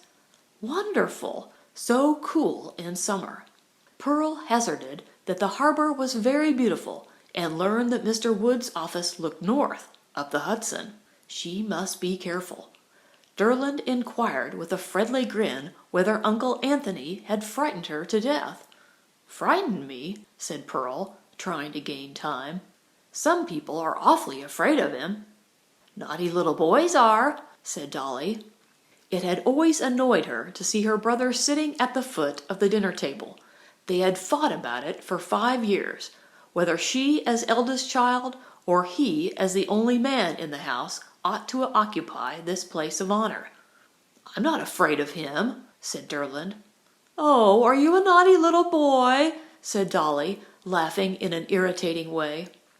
Mrs. Conway, to avert war, began talking about the day's schedule, the problem of how to work in a few lessons without interfering with any of the more important pleasures of her children. Antonia first, I think. Wouldn't that be your idea, Dolly? Antonia at 9:30? Dolly and Derland sometimes sleep rather late. So good for them, I think. But Antonia is up early. She reads sometimes from 5 o'clock. She reads a great deal. Everything. Quite the little genius, according to Mother, said Dolly. She is clever, answered Mrs. Conway passionately. I don't know why you two are always so disagreeable about your little sister. Because you spoil her so, Mother, said Dolly. Because she's so dirty, Mother, said Derland. Mrs. Conway made this attack a means of aligning herself with her children against the governess. Oh, well, she said, that is all going to be changed now. Miss Exeter is going to make us all over. Antonia is to be clean and tidy, though why in the world your uncle thinks it desirable for a child of 11 to think of nothing but clothes, I can't see. And Derland is to be made into a mathematician. I suppose I'm very ignorant, but I never could see what good algebra does a person. All about greyhounds leaping after hares, and men doing pieces of work at 75 cents a day. I wish I could find some like that. Poor Derland, like so many people with a creative turn of mind, simply cannot do mathematics. More people than creative geniuses are poor at mathematics, said Pearl genially, and Derland, afraid that she would identify him with his mother in this ridiculous point of view, looked into those pools of gray light and said modestly that he was just a dub at problems. Then, at 11:30, Mrs. Conway went on, you'll be free to take Antonia to the beach, the public beach, where she likes to get a swim and see her little friends. Fight a round or two with her little enemies, said her brother. She's only fought once this summer, said his mother, and I, for one, think she was perfectly right. Maud is the most annoying child, ugly and impertinent like her mother, and very badly brought up. Well, that's not a patch on what they think about Antonia, said Derland, and he turned to Miss Exeter. Gee, it was great. This Maud child said something rude about Antonia's bare feet, and she sailed in and landed one on her jaw, and they fought so that the nurses and governesses all ran screaming away, and the life-saving men had to come in and separate them. Mrs. Conway hated this story about her youngest child. She rose from the table in order to interrupt it, observing that Derland needn't worry, as now they were all going to be made perfect. Pearl, on the whole, felt encouraged. Augusta, with all her efficiency, could not have swung this job, she thought. It required a solid, almost irrational good temper, which Augusta did not possess. Mrs. Conway would have rendered Augusta acid and powerless in one evening. Pearl was not so efficient in certain ways, but she had good temper and a robust will. She and Derland went into the sitting-room while Mrs. Conway was getting Dolly off to her bridge party. Derland did what, alas, men have been doing for many centuries. He attempted to impress the object of his affection by doing one of the things most certain to alienate her. He stood before her, lighting a cigarette, shaking the match deliberately in the air, his legs rather wide apart. Pearl, who had sunk into a nice deep chair, sprang up and put her hand on his shoulder. "Oh, don't smoke," she said. Hundreds of women had said that to him. Even the lovely Caroline Temple, his former love, had said that her parents had forbidden her to have him in the house on account of his smoking. Such a bad example. "Caroline," he had said quietly, "I simply do openly what all the others do secretly." He had not wavered about it. Neither had her parents. He and Caroline met at the tennis club and at the beach. no longer at her house. But he had never thought of changing his habits. His cigarette was to him what a car is to a theatrical star, a symbol of greatness. He was firm now, even under the pleading of a new idol. "I'm afraid I can't give it up," he said. "I'm afraid it has too much of a grip on me for that." He frowned as one who, looking inward, saw nothing but vice and ruin. He was disappointed to find that she just let it drop, as if she were not vitally interested in saving him. But before he had time to commit the natural mistake of asking her why she did not rescue him from his worst self, his mother came back into the room. Her first words were, "Do you think that a good picture of my brother?" Something mocking and teasing in her tone unnerved Pearl a little, so that instead of following the direction of Mrs. Conway's eyes, she said rather wildly, "Where?" Derlin came to her rescue by politely giving her a large silver frame in which was a photograph of a man she was prepared to admire. And so she did admire him, so much that something tense was apparent as she gazed into those china blue eyes, which looked, if one had not private information, as if they were brown. Mrs. Conway watched with sly amusement. The mocking quality in her question had not arisen, as Pearl half feared, from any doubt as to the new governess's identity, but rather from the suspicion that there was more between her brother and this lovely creature than had been confessed.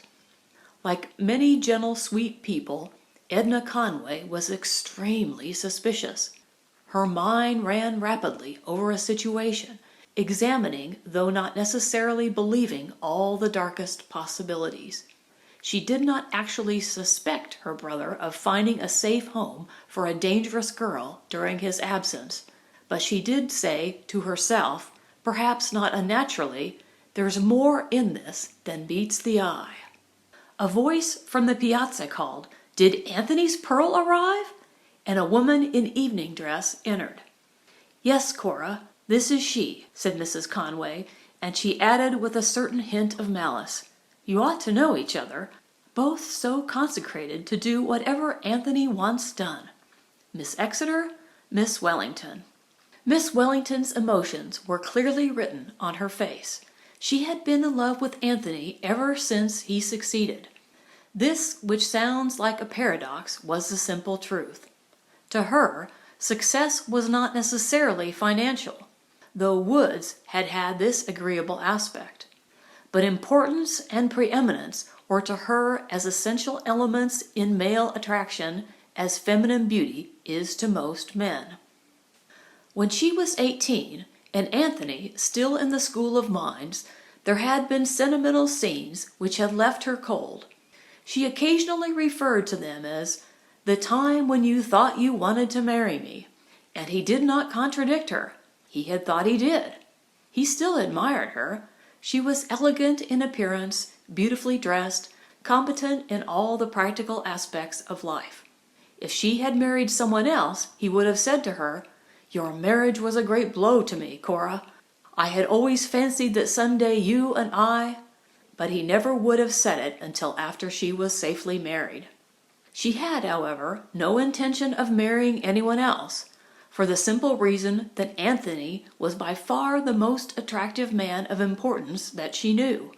Her feelings on discovering Pearl, the young person she had heard described as being of merely pleasing appearance, to be an exuberant beauty, and discovering her, moreover, staring sentimentally at Anthony's picture, were not suspicions. She had the conviction of disaster. She couldn't be cordial, and Pearl, who had the kind of sensitiveness that comes from generosity, not from egotism, saw that the moment had come for her to go upstairs and write her first letter to the man whose face she liked so much. She had always been a poor correspondent. She had never enjoyed writing before, but now the idea of pouring herself out, or rather not herself, but her observation of a situation in which he was vitally interested, delighted her. All of us, it has been said, can write well if we have something interesting to say. What Pearl had to say could not fail to be interesting to the man she was writing to. There was no motive for caution. At last she had found a man with whom she could be candid and natural. Late into the night, the sound of a portable typewriter could be heard ticking from the room of the new governess. It was not easy to put a routine into operation in the Conway household. At 9:30, the hour set for Antonia's lessons, Antonia was nowhere to be found. Pearl at last ventured to tap at Mrs. Conway's bedroom door. Mrs. Conway was sitting up in bed, in white satin and yellow lace, with her breakfast tray on her lap. In response to the news that her youngest child was missing, she answered, "She's probably gone crabbing. I'm afraid that if you want to do lessons in summer, you will have to get up a little earlier. She was out of the house by 7, I dare say," and she smiled maliciously. Pearl saw that cooperation was unlikely, hostility probable, and withdrew. Derland, her second pupil, presented himself a little ahead of time. He came downstairs at 10, drank a cup of black coffee, and ate a peach. He was recklessly wearing his last pair of clean white trousers. He was paler and more like a young bird than usual. He, too, had his problems. While willing to oblige Miss Exeter in every particular, while eager to help her and make her appear a worker of miracles, her mere proximity prevented his mind from functioning at all. Do what she could, her efforts to get him thinking about the problem of 3 men, A, B, and C, who, working together, could do a piece of work in 3 days, was like trying to crank a dead automobile. She tried beaming upon him, she tried being severe. Either way, his intense emotion flooded his mental processes. She thought, "I've solved worse problems than this, but I'm sure I don't know what to do." He himself gave her the clue. She had explained for the 3rd time that if you let X equal the number of days that it took A, working alone, when he interrupted her. He was sitting beside her, leaning his head on his hand and staring at her in a maze of admiration. Suddenly he said, "Do you like teaching, Miss Exeter?" "I like teaching girls," she answered with a quick inspiration. He drove his unwilling intelligence to take in this incredible statement. "Girls," he said, opening his honest blue eyes and wrinkling his forehead. "Why girls? They're so much cleverer than boys." She tossed it off as if it were a well-known and generally admired fact. He was gentle with her. "People think just the opposite," he said. "Well, men do." "I think you're wrong about that, really," Derland said. "I think anyone, even a very just man like Uncle Anthony, would say that women can't think, at least not like men." "Would he indeed?" said Pearl. "Well, I don't know him, but he may be the kind of man who prefers inferior people of both sexes." Derland, unable to believe she really thought this, looked wistfully into her face for a sign of relenting. "Of course," he said, "you are very unusual. You must not judge other women by yourself." "I was 15th in my class," said Pearl. "Quite stupid compared to the others. But even I never had any trouble with algebra. I put my mind on it. That's the trouble with boys. They're so scattered." This was cruel, considering who had scattered him, but like many cruelties, it worked. As the hour finished, Dolly came downstairs and said, without looking at anyone, that she herself was going immediately in the motor to Shinnecock for her golf lesson, and would not delay an instant. But if Antonia was there and ready, there was no objection to dropping her and Miss Exeter at the public beach. At that moment, Antonia, who, just as her mother had suggested, had been crabbing since dawn, appeared on the lawn, streaked with seaweed and exuding a faint, ancient, and fishy smell.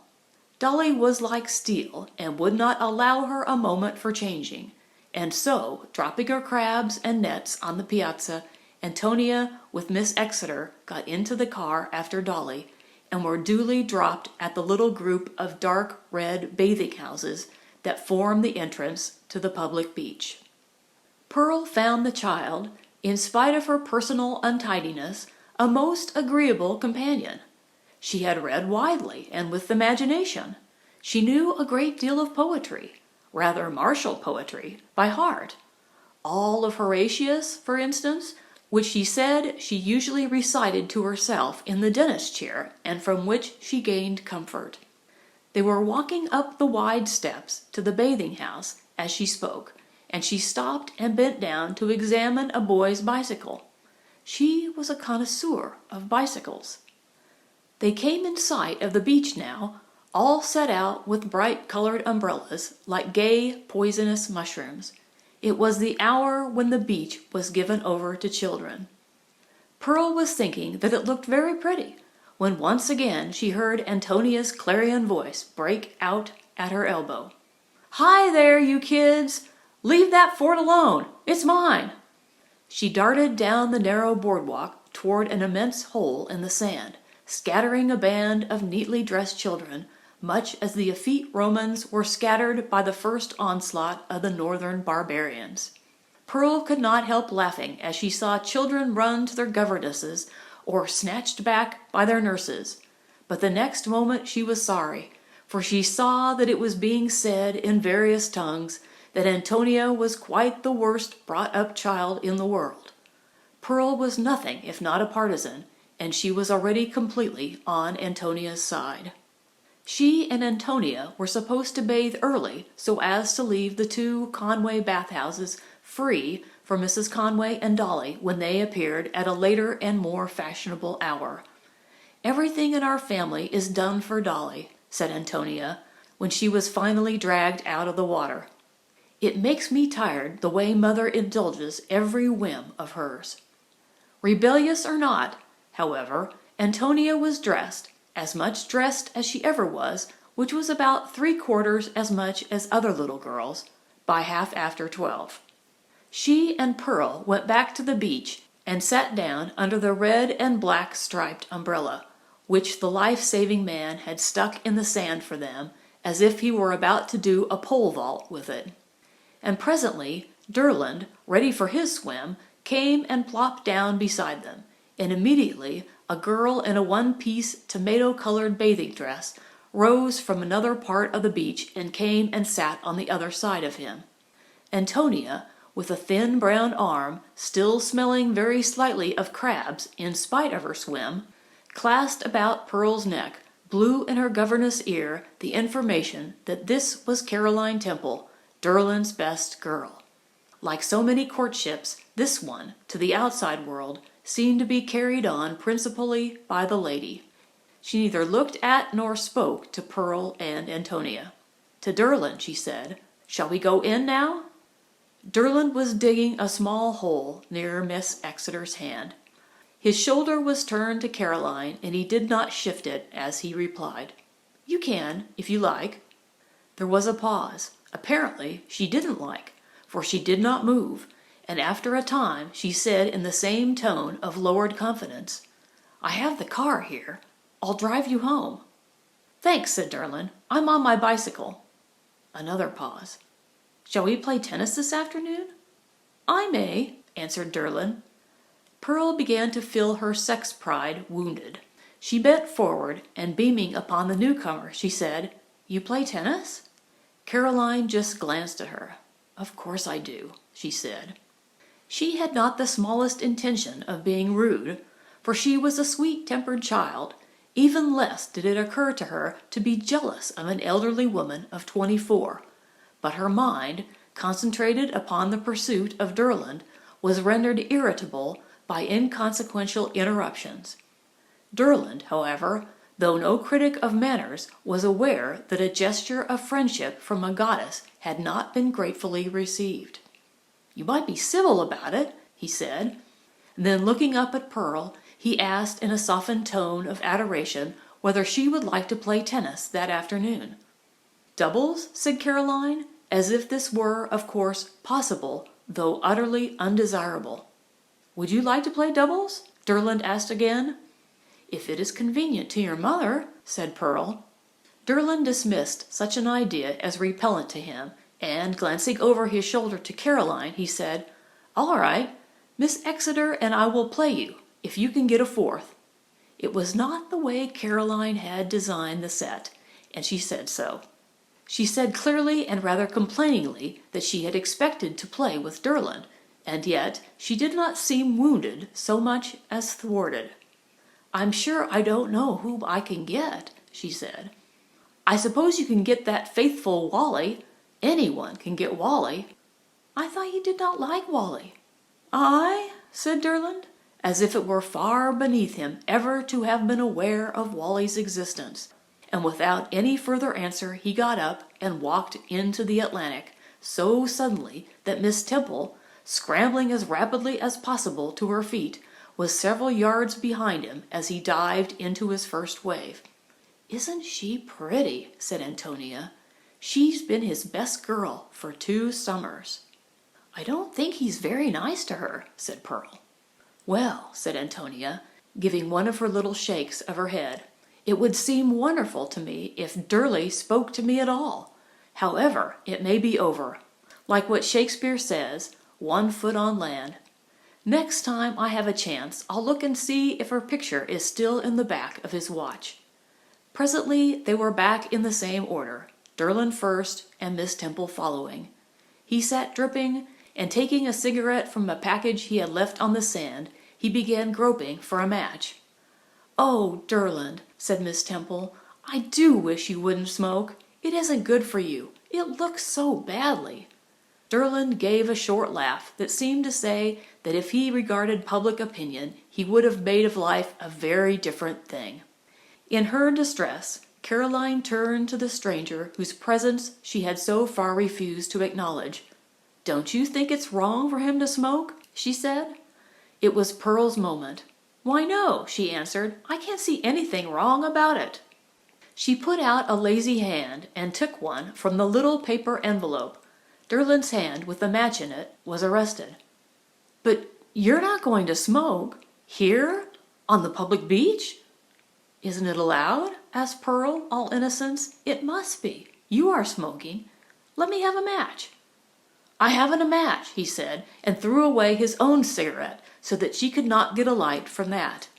It was an important moment in his life. He thought rapidly.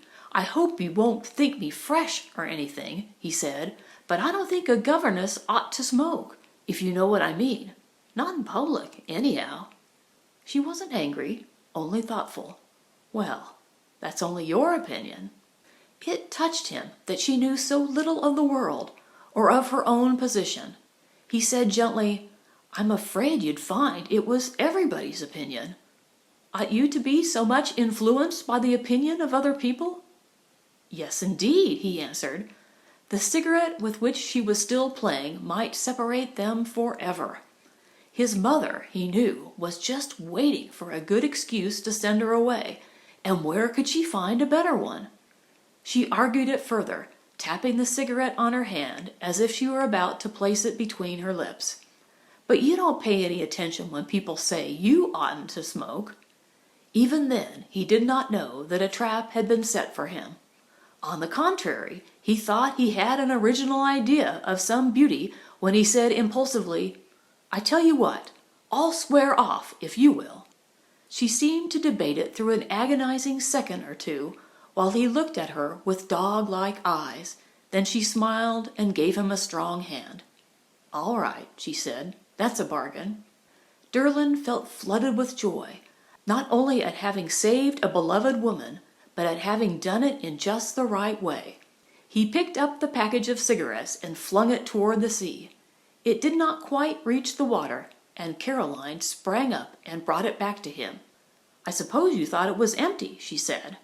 He tossed it away again without thanking her, but at last to her repeated clamors he yielded the information that he had given up smoking. "Oh, Derlin," she said, "now you can come to the house again. Is that why you did it?" He did not want to deceive the girl, but he could not resist the temptation of allowing her to deceive herself. He did not answer directly, but rising, he said, "Anyone who wishes to swim in the barrels with me may now do so." It was more like an invitation than anything he had said all morning, and soon they were swimming side by side. Presently, Mrs. Conway, in a dark blue silk bathing dress with ruffles, appeared and dropped a string of pearls into the lap of the governess, as if they had been beads. Pearl had never seen such pearls in her hands before. They were heavier, much heavier than she had imagined, and brighter, more iridescent, better worth looking at. She was not given to envy, but she was aware of thinking that there was something slightly wrong with a world where Mrs. Conway had pearls and she had not. Antonia insisted on her putting them around her neck. "It's much safer. You can't drop them in the sand. Cousin Cora always does. That's Miss Wellington. She's no relation, but she likes us to call her cousin. She wants us to call her aunt, but Mother says, wait till she is." "Oh," said Pearl, conscious of a distinct pang. "Is she going to be?" Antonia gave her one of her head shakes. "Mother says, say not the struggle, not availeth. Older people make a lot of fun of their best friends, don't they?" "Would you like her for an aunt?" asked Pearl. "Yes and no," Antonia replied. "I think the wedding would be fun, and I think I'd be a bridesmaid or something. But as a family, we prefer to keep Uncle Anthony to ourselves. Mother says if he marries Cora, we wouldn't lose him as much as if he married a stranger. There was a Russian actress one year with red hair. I didn't think her a bit pretty. She used to send Mother flowers and seats for her plays. They were all pretty sad, though. Then there was another time. She was married this time. But Mother said—" Antonia broke off to call Pearl's attention to Dolly, who was coming down the boardwalk in a bathing dress of as many hues as Joseph's coat. Everything about her was bent, her back, her knees, her elbows, her fingers, and every crook was obviously intended to charm the young man by whose side she was walking, who was staring out to sea and very thoughtfully putting cotton in his ears. Even Pearl, indifferent as she then supposed herself to be to all men, could not but admit that he was as splendid an example of young blonde manhood as she had ever seen. Then, as he came nearer, she saw a certain pale red rimness about the eyes, and she thought, he's the kind you'd have to describe as handsome, and yet if anyone else did, you'd say, "Oh, do you think him handsome? I don't like his looks at all." Antonia, meantime, was pouring his life history into her ear. "Alan Williams. He's 21 and has been a freshman for 2 years. Isn't he handsome? And very vicious. Gambles and drinks and everything. I heard the Williams governess telling someone the other day that Monsieur Allen was déjà très connu dans le monde, galet, something or other. I wish I knew more French. You can't really tell much what's going on the beach unless you know French. Of course, he's just amusing himself with Dolly." "I tell you what I think," said Pearl, suddenly becoming aware that she had been staring, and not only this, but also stared at. "I think it's horrid of you to be against your own sister." "But look at the way she's giggling and wriggling. I feel ashamed of her," said Antonia. "That's the very time you ought to stick up for her," said Pearl. "Well, it's a point of view," said Antonia. "That's what Uncle Anthony says when he doesn't agree with you but is too lazy to argue it out." Dolly and Mr. Williams had reached them by this time. Dolly was for passing by, but Williams stopped and said in a voice clearly audible, "And who is the beautiful girl in the pearls?" Dolly's voice was too low to be audible. She stopped. Spoiled and selfish she might be, but she was at heart a lady. She introduced Mr. Williams to Miss Exeter with perfect civility. Williams took Pearl's hand and looked at her with something fierce and blank in his eyes. Oh, how well she knew that look. Chapter 3. That evening, Pearl had the satisfaction of writing to Mr. Wood that Derland had stopped smoking. She gave the whole scene on the beach. Never before in all her life had she been amused at writing a letter. She had looked upon them as a duty to be paid to friendship. But to this man, whom she had never seen, she enjoyed writing. It was like patting Alfred.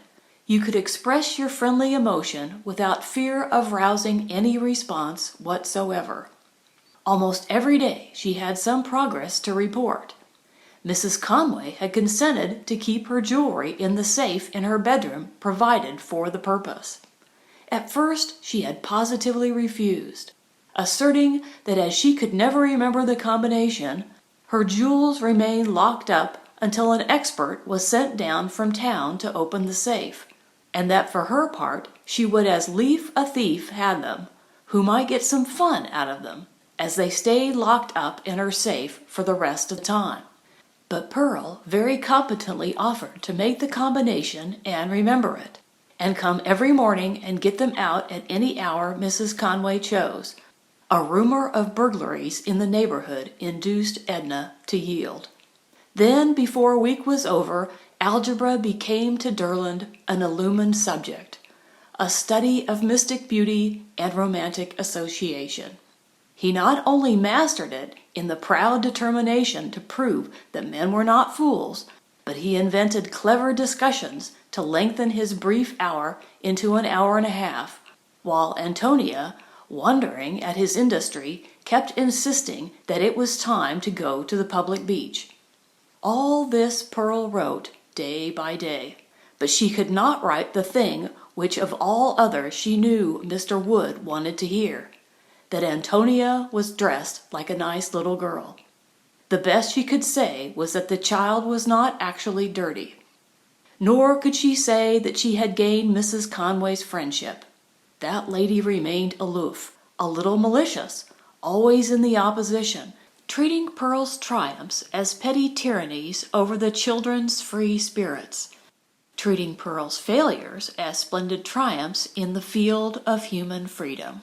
When Pearl appealed to her with, "I don't think Antonia ought to wear that torn dress to Olive's for tea, Mrs. Conway," Edna would smile and answer, "You know, Miss Exeter, I can't think those things a matter of life and death the way you do. I own I should be sorry if at 11 she thought of nothing but dress." "Like Dolly," said Antonia. That, Pearl discovered, was the secret of Antonia's dislike of neatness. She was afraid of being like Dolly. Dolly, who represented simply everything of which Antonia disapproved. All this Pearl wrote to Anthony. Long, long letters, composed after the rest of the household were in bed. "It is long after midnight, and I should be in bed instead of writing." She paused. The well-known illustrator who had done her picture for the cleaning fluid firm had told her, and the illustrator herself was a beautiful woman, experienced in the ways of the world, that all love letters from unmarried girls ended with the words, "But it is after midnight, and I ought to be in bed instead," whether they were written at noon or at night. Love letters! How absurd! Letters which amuse the writer to write rarely fail to amuse the recipient to read. Pearl's letters, arriving as they did in bunches, amused him not only on account of their dashing style, but on account of the contrast between this style and the pale, demure little person he remembered. Anything written day by day gains a serial interest, and Anthony, without newspapers, waited for Pearl's letters as the great interest of life. He had never felt so intimate with his family as through her careful description of them. His sister, though a fairly regular correspondent, had to perfection the art of covering the paper with sentences which by the time they reached her correspondent meant nothing. "I did so wonder whether the preserved ginger I ordered for you had caught your steamer, or if the man had mistaken the line. He seemed so stupid." Pages like this, when he wanted to hear of the contemporary life of the children. Yet this time the first sentence of his sister's letter interested him. "She arrived the day before yesterday, your priceless Pearl. Antonia's idea of Helen of Troy. But do you think Helen would have made a comfortable sort of governess? This young woman is entirely untrained, turns handsprings on the beach, and goes shouting about the tennis courts in a loud Western voice that I do hope the children won't learn to copy. Dolly, who is, you know, the most sensitively refined being that was ever made, is quite shocked by her. The two younger ones like her well enough, but I can't imagine her ever having any control over them. I always think one must be a little disciplined oneself in order to exercise control over others. I must confess, Anthony, that I should pack your selection off tomorrow if I had not given you my word to keep her.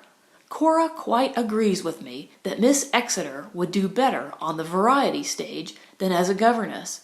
I don't think there is any news. Derland has entirely given up smoking, as I always said he would, entirely of his own accord. You don't believe me, but a mother has a sort of psychic understanding of her children. How could he help being on the other side? Yet the letter gave him something to think about. Helen of Troy, that pale, thin girl. Well, he should never understand women's estimates of other women's looks. He laughed aloud over the note about Derland smoking, Edna and her psychic understanding. But thinking of psychic things, and far away in the folds of that bare Mexican valley, Anthony had time to think. Something psychic came from Miss Exeter's letters which he had not felt in her personality. He could not call it exactly conceit, but it was like a conviction of beauty. He did not know how to describe it, but it made him think of an essay by a novelist which he had read. When or where he could not remember. Was it by Stevenson?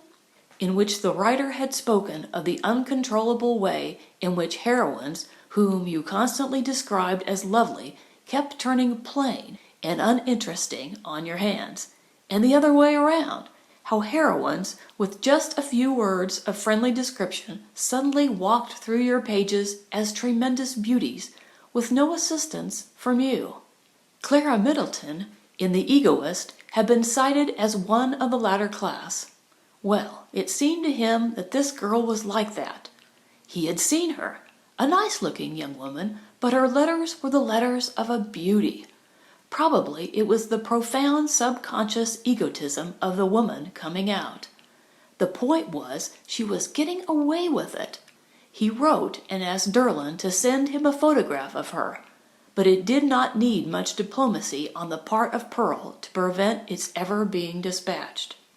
As a matter of fact, she did not dread discovery very much. It seemed to her it would be nothing more than an awkward moment. After all, he already knew her better than he had ever known Augusta. Only before he came back, she must have worked all the desired miracles. Far from dreading his return, she looked forward to it with veiled excitement. Great fun, like taking off your masks at a fancy ball. She had been with the Conway family almost a month when she witnessed the first trial of strength between the hostile factions, Dolly against Antonia. There was only one spare room in the cottage since the governess had come. Dolly announced at luncheon, very casually, that she had invited Alan Williams to spend the following Sunday with them. Antonia broke out at once with a passionate sense of defeat that betrays the young. She had invited her best, indeed her only, friend Olive, who was to be abandoned by her family for the coming Sunday. "You said I could ask her, Mother. I did ask her. You let me ask her. I asked her first, before Dolly asked Ellen. You said I could." Over and over. But Dolly's flashing silence was more impressive. Pearl knew that it was not so much a question of justice as of trial by torture. Mrs. Conway would yield to whichever of her children could inflict the most pain upon her, and that, of course, was Dolly. Dolly did not reiterate her position like Antonia. Now and then she dropped a frigid sentence that revealed her argument. Her mother had always told her she could ask anyone she liked for weekends. She had asked Alan, and he had accepted. As for Olive, she lived in Southampton. Why shouldn't she stay in her own house? It was just an excuse for little girls to sit up talking all night and steal food out of the pantry and get the whole household upset. This was shrewd. The last time Olive had come to stay, it had resulted in the loss of a cook. Mrs. Conway remembered this as Dolly spoke. Her position was painful. She had promised Antonia she could have her friend this Sunday when Olive's parents were away. But then, on the other hand, she had also encouraged Dolly to ask anyone she liked to the house.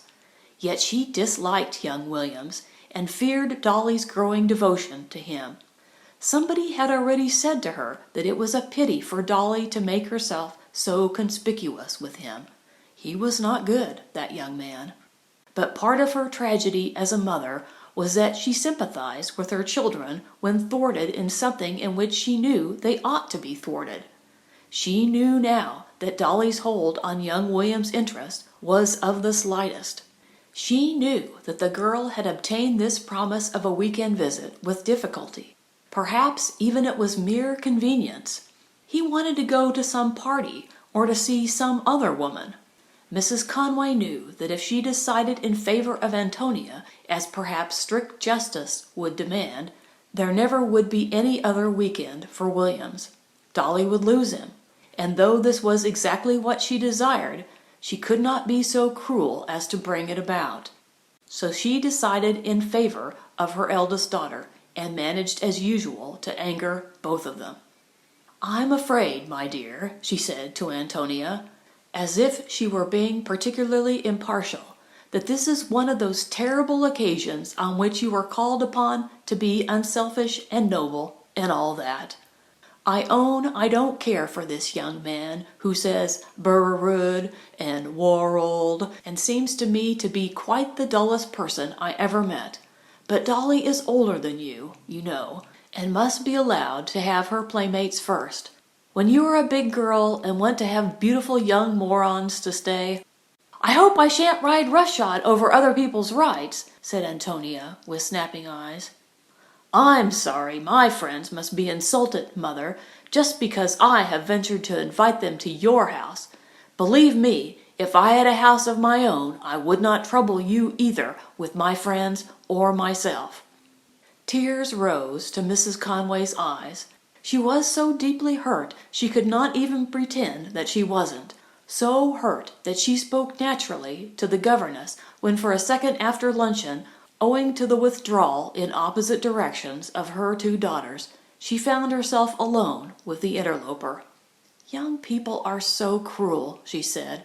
"What more could I do for Dolly? I sacrificed poor little Antonia. I make the house hers, and she tells me practically she only stays with me because she has to." As Pearl went upstairs, Dolly called her into her room. The first time she had ever done such a thing. But after all, the woman with all her faults had the virtue of not being a member of the family. "You see what I mean, Miss Exeter," she said, looking up from polishing her nails with a feverish rapidity. "Everything in this house is done for Antonia, or would be if I did not fight for my rights. Nobody likes to make a scene, but to ask a man like Mr. Williams, you don't know, but women, older women, married women, like Mrs. Temple, so silly. It just bores Alan. But he feels he ought to go there, and when he said he would come here instead, fancy me having to put him off because Antonia wanted that fat Olive to come, when Olive lives here anyhow." Pearl's limpid gray eyes gazed at her sympathetically. It was her nature to be sympathetic, and presently Dolly was telling her how she had first met Alan, how he had danced and how wonderfully their steps went together.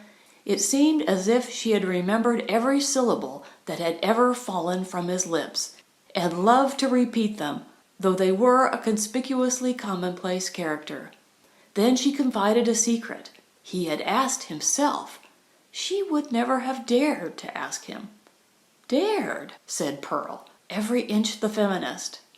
"Oh, well," Dolly retreated rapidly. "This house is so full of uninteresting children like Antonia and Derland. Under your feet all day long. But when Alan said himself, telling me how he didn't want to go to the Temples, why don't you ask me?" Her voice softened over the remembered tones. Of course, she had asked him. Pearl's heart sank at this news. She wondered if she were vain to attach a dread significance to his initiative. She remembered that peculiar fierce stare from those pale eyes. Well, she wouldn't speak to him. That was all there was to that.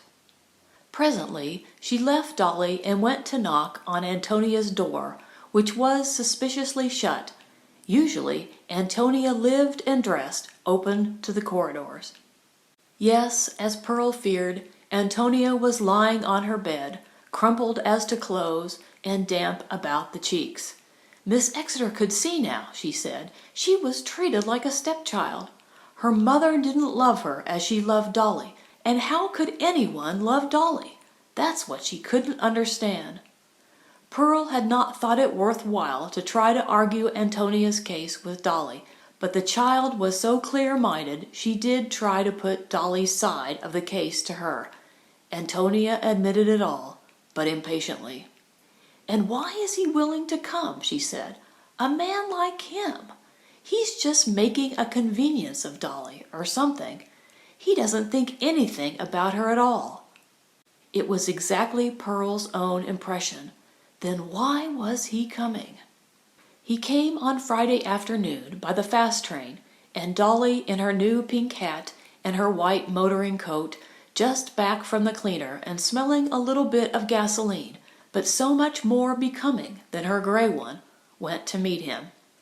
She and Alan and Mrs. Conway were all dining out that evening, and Pearl had organized a picnic for herself and Antonia and Derland far up the beach, with the moon and a fire of driftwood and a great deal of excellent food. They did not see the house guest that evening. The next morning, at 9:30, Pearl was obliged to go to the garage to find Antonia. She was studying the oiling system of the green car. There was nothing unfriendly in her attitude to study. She was perfectly willing to learn if she could only manage to remember that lesson time had come. They had lessons on the piazza. Pearl, looking out over the dazzling sea and thinking how pleasant a swim was going to be, had said, "How do you spell separate, Antonia?" And Antonia, twining her bare toes about the calf of the other leg, had got as far as, "Well, I know it's an E where you expect an A, or just the other way," when Williams, bending his head slightly over the curtains, stepped from the dining room upon the piazza. He looked extremely polished and soaped. He had on white trousers, a gray coat, a blue tie. Antonia, who had never seen him so near before, stared at him, forgetting even to say good morning. He bowed rather formally to the governess, but to Antonia he said, "Where were you last evening? I was watching for you, and you didn't appear." He sat down and drew her toward him with an immaculate brown hand. Pearl had never seen Antonia embarrassed before. The child kept glancing up at Williams as if fascinated, and glancing quickly away again as if dazzled. Then she turned both knees inward, seeming to dig her toes into the boards, and answered in a low, husky voice that they had been out on a picnic. "I think you might have asked me," said Williams. He spoke in that tone of false comedy, as if anything you said to a child must be ridiculous. That was particularly annoying to Pearl. Antonia bent her head and muttered that she had not thought he would have enjoyed it. "I should have enjoyed it," he said, and drew Antonia closer, so that over her head he could give Pearl a hard, significant look. Pearl rose to her feet. This was a situation she understood thoroughly. She was not going to lose another job on account of a man, a boy rather, younger than herself. In spite of William's protests and teasing efforts to retain the child, she swept her up to her bedroom to finish her lessons, but she no longer had Antonia's full attention. When asked again to spell separate, Antonia answered, "He is handsome, isn't he?" "Not to my mind," Pearl answered firmly. He's clean and healthy looking." "He's beautifully clean," said Antonia. "Think of going about with someone like that." The measure of her collapse might be taken when a few minutes later she dashed to the window to watch him drive away with her sister, and turning back, she exclaimed sadly, "Gee, I never thought I'd wish I was Dolly." Pearl thought to herself that there was no great difficulty in seeing through this young man's plans. He wasn't the kind who wept on the desk like the third president of the Encyclopedia Company. No, he was going to use Antonia's open admiration as an avenue to the governess. Well, the situation could not prolong itself. This was Saturday, and he was to be going early Monday morning. There oughtn't to be much trouble in keeping out of his way. She could count on Dolly's cooperation. She sighed, wishing that Mrs. Conway were more friendly. Dolly would keep him playing golf as late as possible. They would not meet again until luncheon, and that was perfectly safe. She miscalculated. William's will was stronger than Dolly's. It was a day of long, regular waves, high but without force, turned back from the shore by a northerly wind. Antonia was standing near shore, diving them, wave after wave, and shaking her short hair out of her eyes after each one passed over her head. Pearl had swum out beyond the line of breakers and was sitting on a barrel, enjoying the sensation of being pulled gently in and out as each swell rolled past her. Suddenly on the shore she saw Williams and Dolly appear in their bathing things. She understood it all. Dolly had been lured to the beach at this early hour by the idea of an undisturbed tete-a-tete. The girl sat down as if confident that Williams was going to do the same, but he stood gazing out to sea. Pearl felt his eyes reach her, and then he dived into one of the great crested billows, and she saw that he was making straight for her barrel. He was coming fast, but he was coming under water. When he reached the barrel, Pearl was not there. Looking back, he saw her almost at the shore. He was, however, the kind of man in whom opposition rouses a sort of malignant persistence. All through luncheon she kept catching his pale eye. She thought Derlin noticed it, and hoped that Dolly didn't. Antonia hardly moved her eyes from his face. After lunch, when they were all in the sitting room, Antonia ran away to get him a match before anyone else had noticed he needed one. Dolly smiled. "What's this, Alan?" she said. "Is Antonia another of your victims?" Williams frowned, not because he was in the least annoyed, but to indicate that he was a man impervious to flattery. Pearl had one of her inspirations. "If it's true," she said, "Mr. Williams has it in his power to do us all a great favor. Do ask him, Dolly, to say to Antonia that he likes to see a little girl neatly dressed like other little girls." "That would indeed be a miracle," said Dolly, not wanting anything Alan might accomplish to be underestimated. "Certainly, if I can," said Alan, looking at the governess. Pearl was standing turning over the papers on the table, ready for flight. Although with Derlin and Dolly both in the room, she felt perfectly secure. She was delighted with her idea.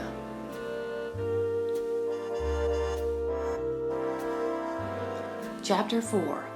"It would be a great help in my life," she said, "if you would." And she looked straight at him and smiled as if she saw before her a combination of a god and a saint. It was a look that went straight to his rather stupid head, through which all sorts of ideas began to dance brightly. "And what do I get out of it?" he asked. Dolly laughed.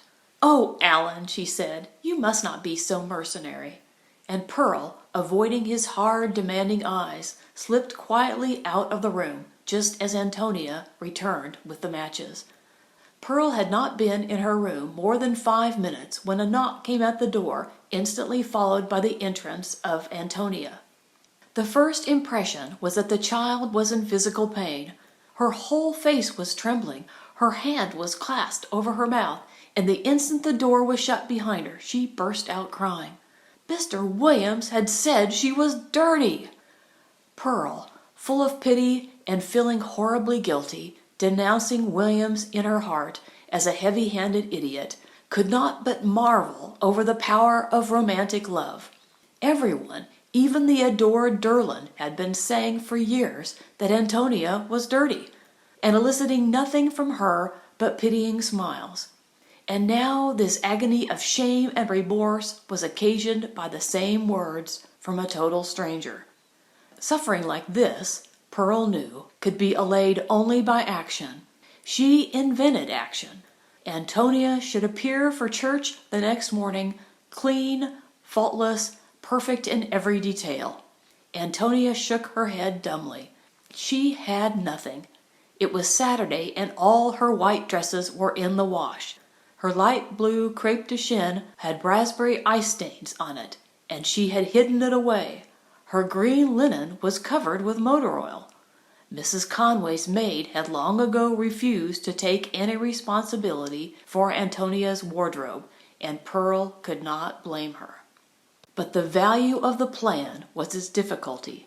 Antonia's agony would not have been soothed by anything easy, and this was not easy. It took all afternoon and most of the evening.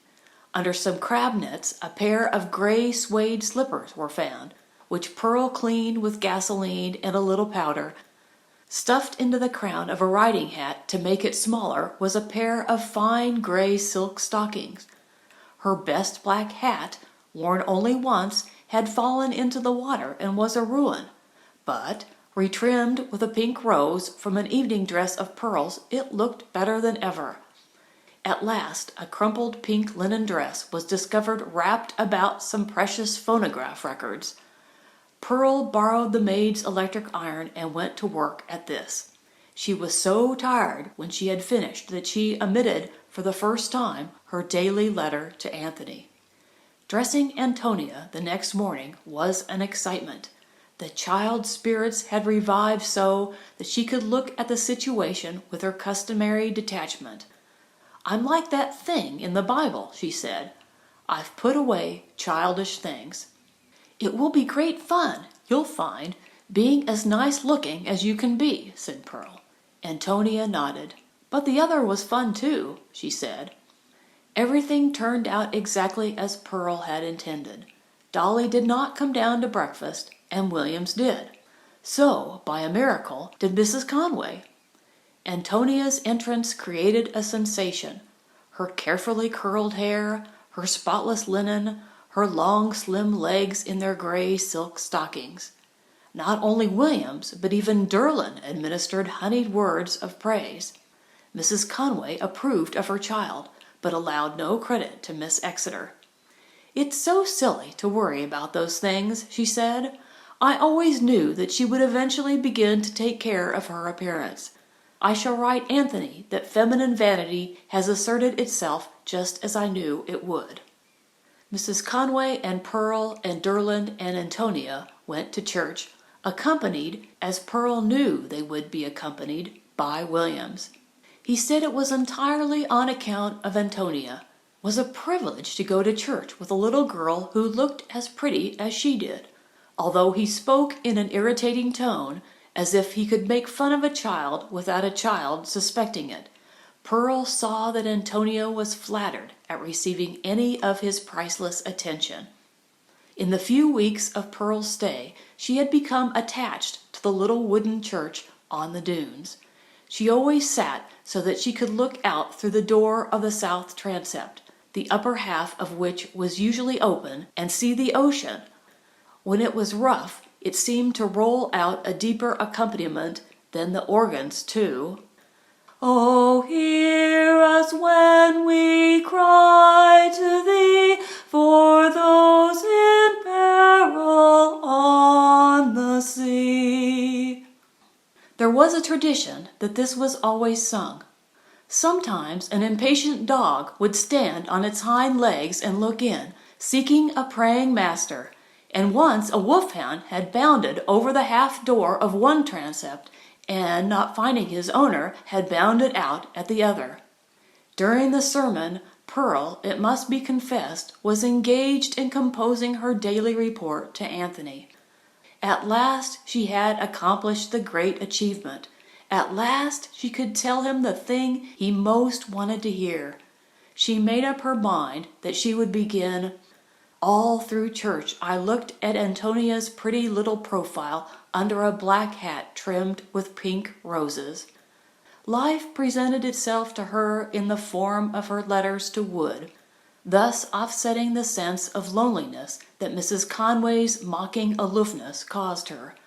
She was still composing when, after church was over, they walked, Mrs. Conway and Williams ahead, and Pearl with Durlin on one side and Antonia on the other, the few yards that separated the church from the public beach. Antonia's appearance was much noticed. Pearl heard an elderly gentleman murmur to Mrs. Conway, "Your little daughter is lovely, lovely. Is beauty contagious?" And he gave a glance at Pearl, who was looking perfectly unconscious, but caught Mrs. Conway's bitter reply, "Thank you. I see you feel she was never exposed to it before." For the first time in her life, Antonia was the center of a group of boys, many of them in their first long trousers, all with stiff, turned-up collars, white against the sunburn and freckles of their summer complexions. They were telling her, with the perfect candor of youth, that she might have been the recipient of their attentions long before this if she had been dressed as she was dressed today. "How could I go round the links with a girl without shoes?" one conservative had wailed, revealing a hidden struggle.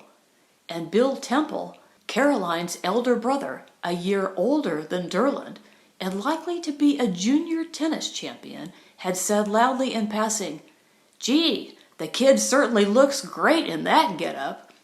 If he had composed "Helen, thy beauty is to me," all in her honor, he could not have given her a fuller joy.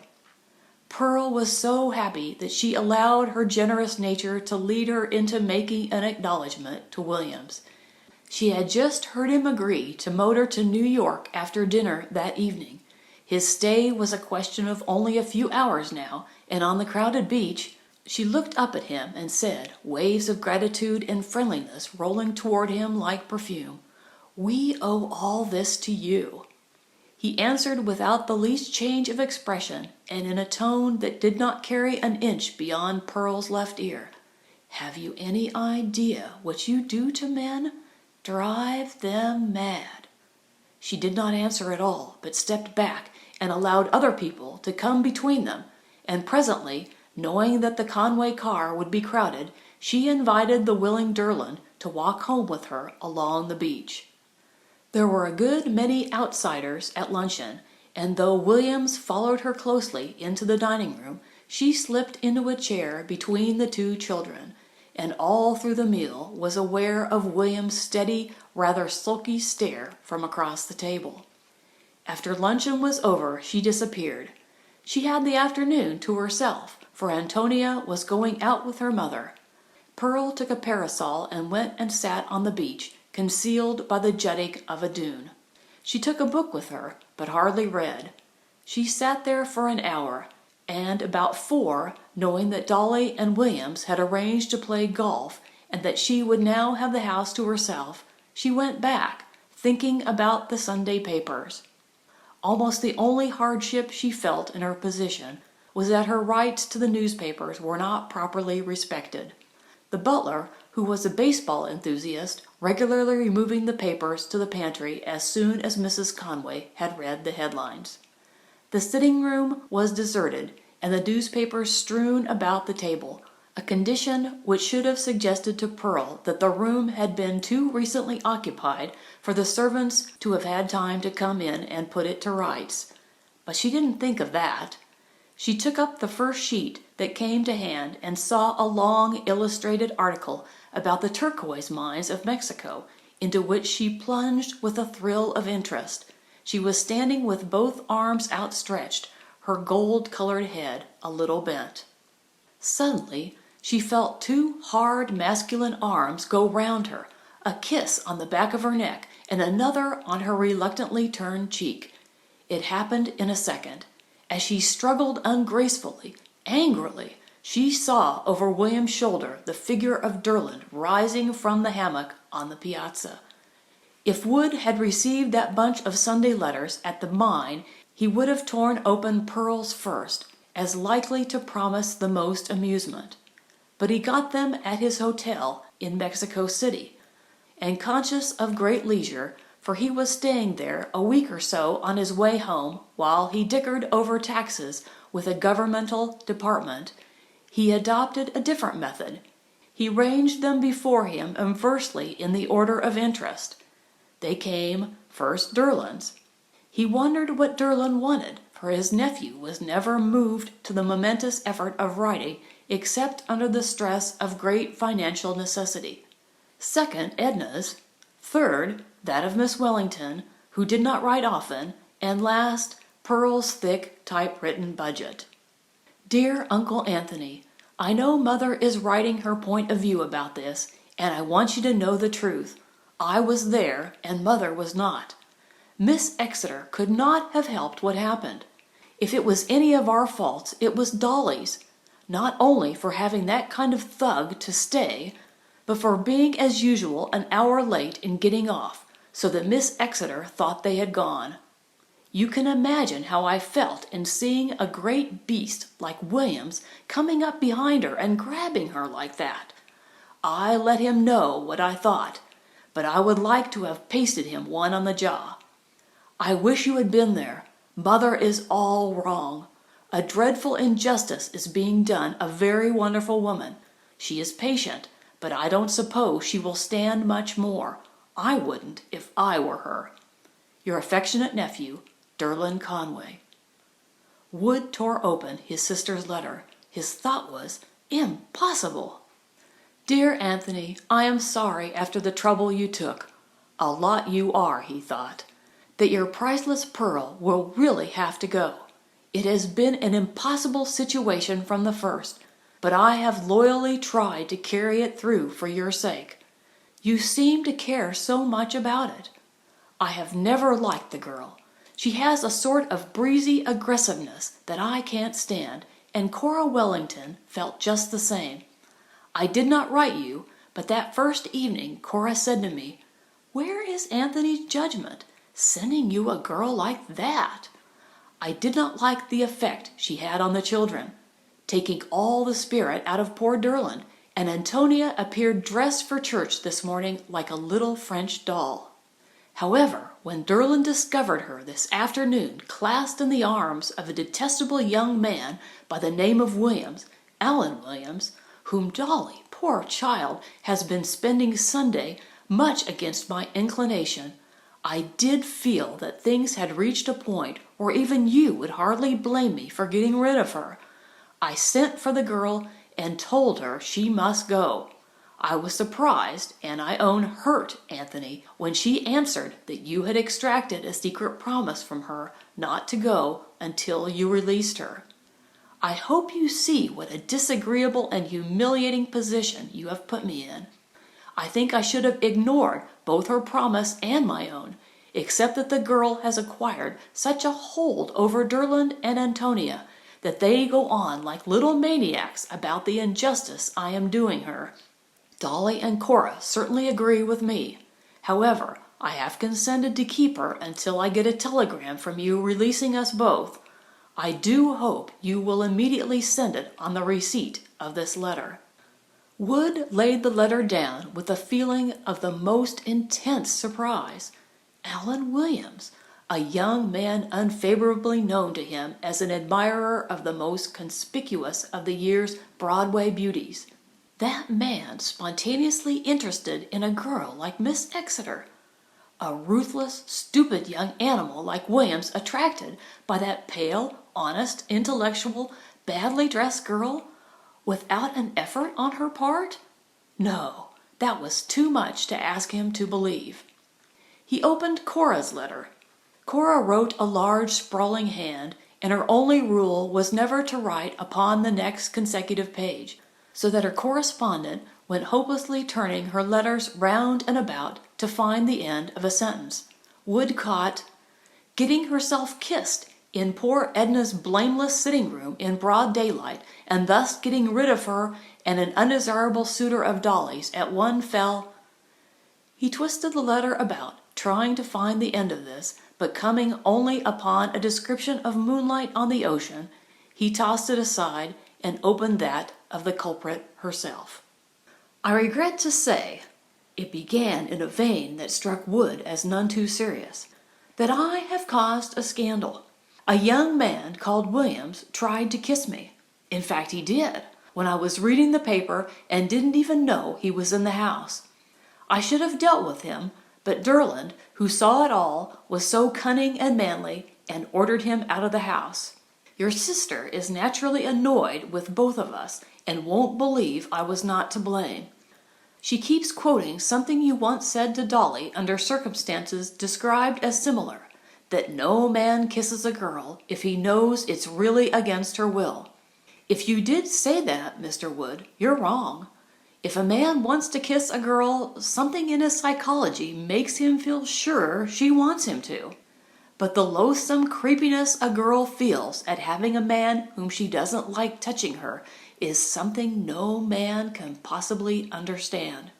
Williams has behaved technically correct and actually horridly, saying sourly enough that it was entirely his fault and that he alone was to blame, but letting everyone see that he feels I led him on. Only that, of course, a gentleman's lips are sealed.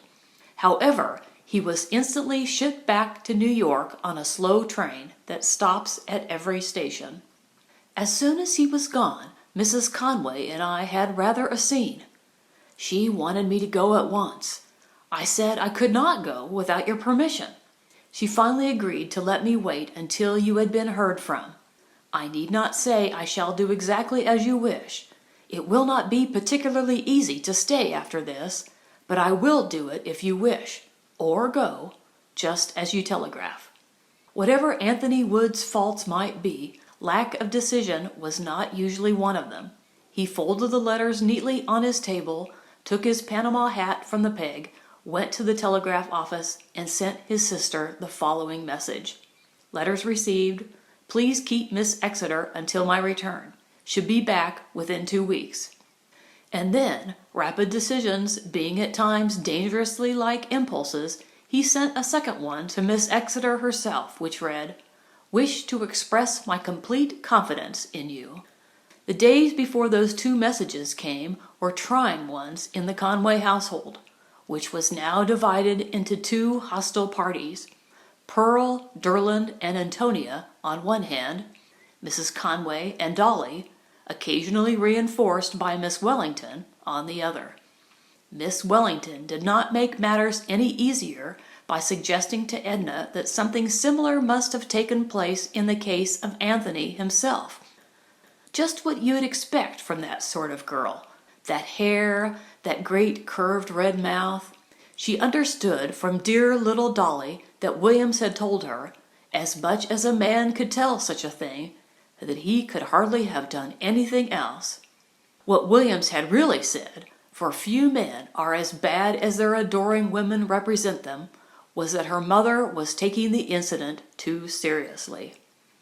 Pearl could not have borne life if it had not been for her daily letter, which she continued to write.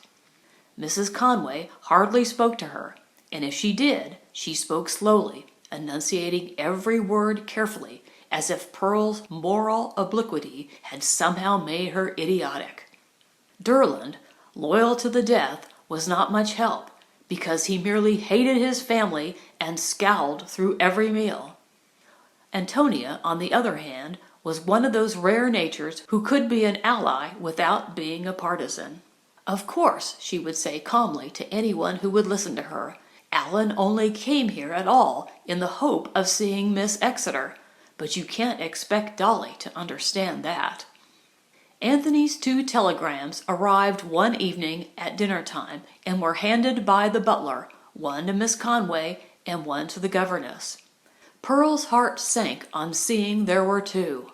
She thought it must mean he was deciding against her, and though she found her present position unpleasant, she did not want Mr. Wood to decide against her. She opened hers and read its few words at one glance. It was not her habit to blush, but she blushed now with a deep emotion of gratitude and admiration. Not many men would have stood by her, she thought, in a situation like this.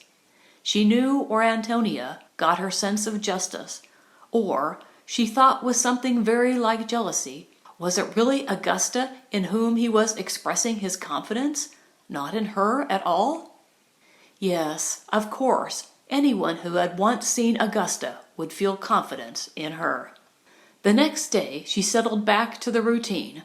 Lessons with Antonia, and then with Derland, the public beach, a silent luncheon, then sometimes a little feeble tennis with Antonia. But more often now her mother took the child out with her, as if Pearl were not a proper person to be given charge of a pure young child. Left alone, Pearl would take her book and parasol and retire to the Conways' beach. She seldom read, for, to be candid, she was not a great reader, but she would sit and stare at the empty sea, empty at least if the wind were from the south. But when it turned and blew from the north, then the whole ocean would be dotted with fishing boats out of Gardiner's Bay, and Pearl, lying there idly, would watch the rowboats putting out and taking in the nets. Sometimes Antonia would be permitted to be her companion, and then she read aloud to the child.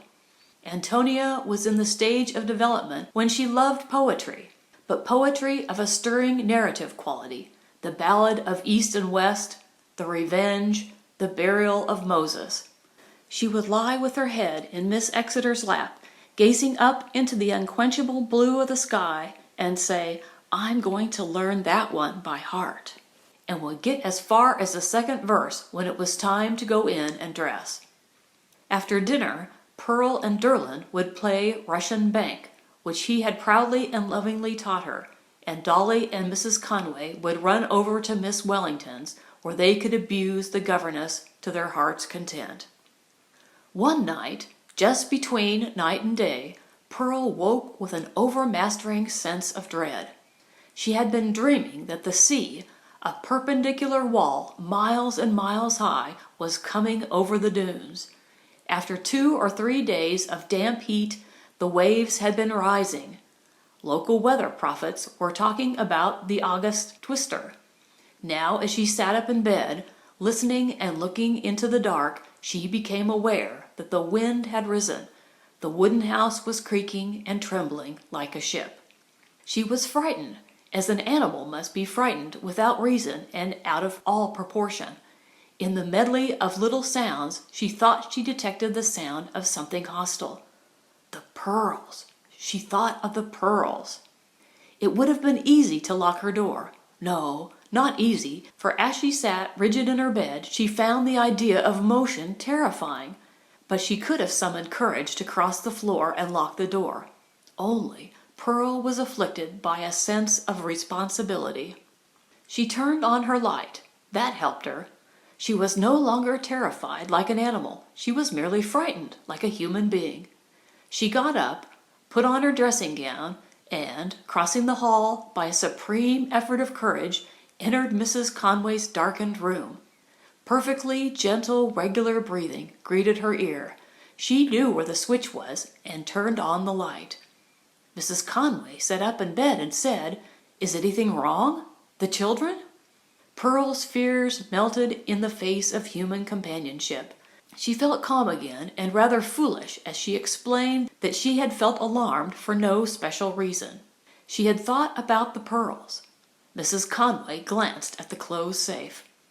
"I thought," she said, "that the argument for keeping valuables in the safe was that we could sleep calmly. The safe can't be opened unless you give the combination." "It was childish of me," said Pearl. "I was frightened." Mrs. Conway smiled at her more kindly than she had ever done.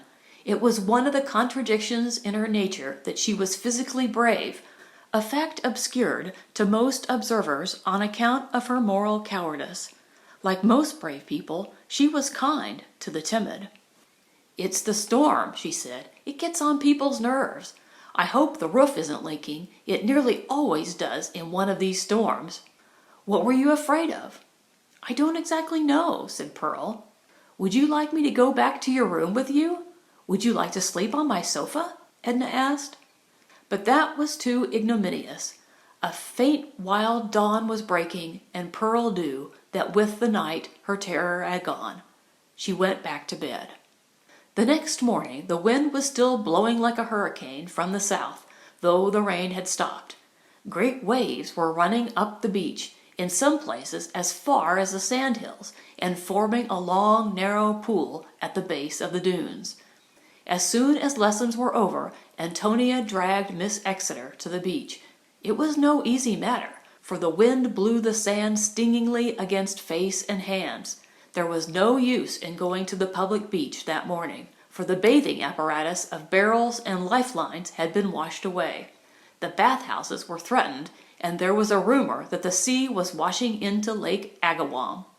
Pearl and Antonia sat on their own dunes, watching the wild scene, and suddenly Antonia said, "Look here, Miss Exeter, I want to ask you something. Perhaps I oughtn't to." Pearl had so completely lost any sense of having a guilty secret that she answered tranquilly, "Go ahead." "Is Uncle Anthony in love with you? Like Mr. Williams?" Ah, Pearl knew what that meant. Antonia had taken a long drive with her mother and Miss Wellington the day before. She picked her words carefully. "I only saw your uncle once," she said. "But Ellen only saw you once or twice, and look at the darn thing." "Mr. Williams is not in the least in love with me." "Miss Wellington said that some women have the power of rousing—" "Antonia, I don't want to hear what she said." "You don't like her, do you?" "No." "Shake," said Antonia heartily. "I don't like her, though she's very kind to me, but it doesn't seem to me—" Antonia's voice took on the flavor of meditation, "that she quite tells the truth. For instance, just before Uncle Anthony went away, she telephoned to him one morning and asked him to come over. He was playing a game of parcheesi with me. I'd teased him a good deal to play, and he said he couldn't come, and well, I couldn't hear what she was saying, but at last he said, rather ungraciously, 'All right then, I'll come.' And he went, and he took me with him. And we only stayed about 10 minutes, although she wanted us to stay longer. And then later at the bathing beach, I heard her telling someone that she was late. She was sorry, she couldn't help it, because Anthony Wood came in just as she was starting. Of course she adored having him run in like that, but it did take a good deal of one's time." "One's time," that's what she said. "I call that a lie, don't you?" "I certainly do," said Pearl. "That's what I like about you, Miss Exeter. You say right out what you think, even to a child." Antonia looked thoughtful. "It's a great mistake to not tell children the truth. It makes it so hard for them to know what to do. For instance, we have an aunt, a great aunt, Aunt Sophia. She's awful, or as you would say, just terrible. But it seems she's going to leave us all her money. Now, if Mother would tell us that, it would be simple. But she doesn't. She says to be nice to Aunt Sophia because she's such a dear. She isn't a bit a dear. So I had to find out all by myself why Mother, who's so awful to most of her relations, is so nice to Aunt Sophia. I did, and it's the same thing about my father. He tried to kidnap me once. At least, he met me on my way to school and asked me to take a drive with him. I wouldn't do it. Mother said it was lucky I didn't. But it wasn't luck, it was good judgment. Grown-up people are queer about that. When they do something wise, they say it was wise. But when a child does something wise, they say it was lucky. Children have more sense than people think. They have to have." "You have," said Pearl, who had never thought of all this before. "Now this morning, do you know why Mother wanted to get us all out of the house?" Antonia continued. Pearl felt tempted to say that Mrs. Conway always wanted to get her out of the house, but she merely shook her head, and Antonia went on, "Because she is going to have an interview with my father." Your father? Pearl sprang to her feet. Are you sure? Antonia nodded. When Mother is going to see Father, she looks the way I feel, as if I looked when I'm going to the dentist. Don't you know, you say to yourself, I wouldn't think twice about this if I were brave. And then you think about it all the time. You know, my mother doesn't think she tells us everything, but she really does, except about my father. And so, you see, if it's something about my father, I always know, because Mother's worried without saying why. This reasoning seemed sound to Pearl. She felt that in order to fulfill Anthony's instructions, she must go to Mrs. Conway's assistance at once. She did not like to burst in upon them from the open windows of the sitting room, and so ran around the house to the front door. A small, shabby automobile was standing in the circle, and as Pearl bounded up the steps, a man came out quickly and got into it. A pale man with long white hands and something of Derlin's bird-like quality. She saw that she was too late. She went into the sitting room. Mrs. Conway was standing in the middle of the room, supporting one elbow in one hand and 2 fingers of the other resting against her chin. She looked so white that every grain of rouge seemed to stand out, away from her cheeks. She turned her eyes coldly upon Pearl. Well, she said. Pearl had not thought at all what she was going to say, and blurted out, Oh, Mrs. Conway, I thought you might need me. I thought I could help you if... Mr. Wood said... Edna, rather to her own surprise, suddenly lost her temper. I am tired of being considered a perfect fool, she said. Anthony, I know what Anthony thinks, that I'm always going to give Gordon all the children's money. As a matter of fact, I know better than anyone, though it isn't always very easy to say no. No, to a man who has been your husband and who insists if you had $5 he could make a fortune. But I do say it. I always have. Always, almost always. It's a little too much to be watched over and lectured by you, Miss Exeter. After which speech Mrs. Conway left the room. Luncheon was more than usually silent that day, although Edna attempted to take an interest in the children's morning, asking whether it had been pleasant in the water. My goodness, Mother, Antonia answered. Have you looked at the water? We'd certainly be drowned if we'd gone in.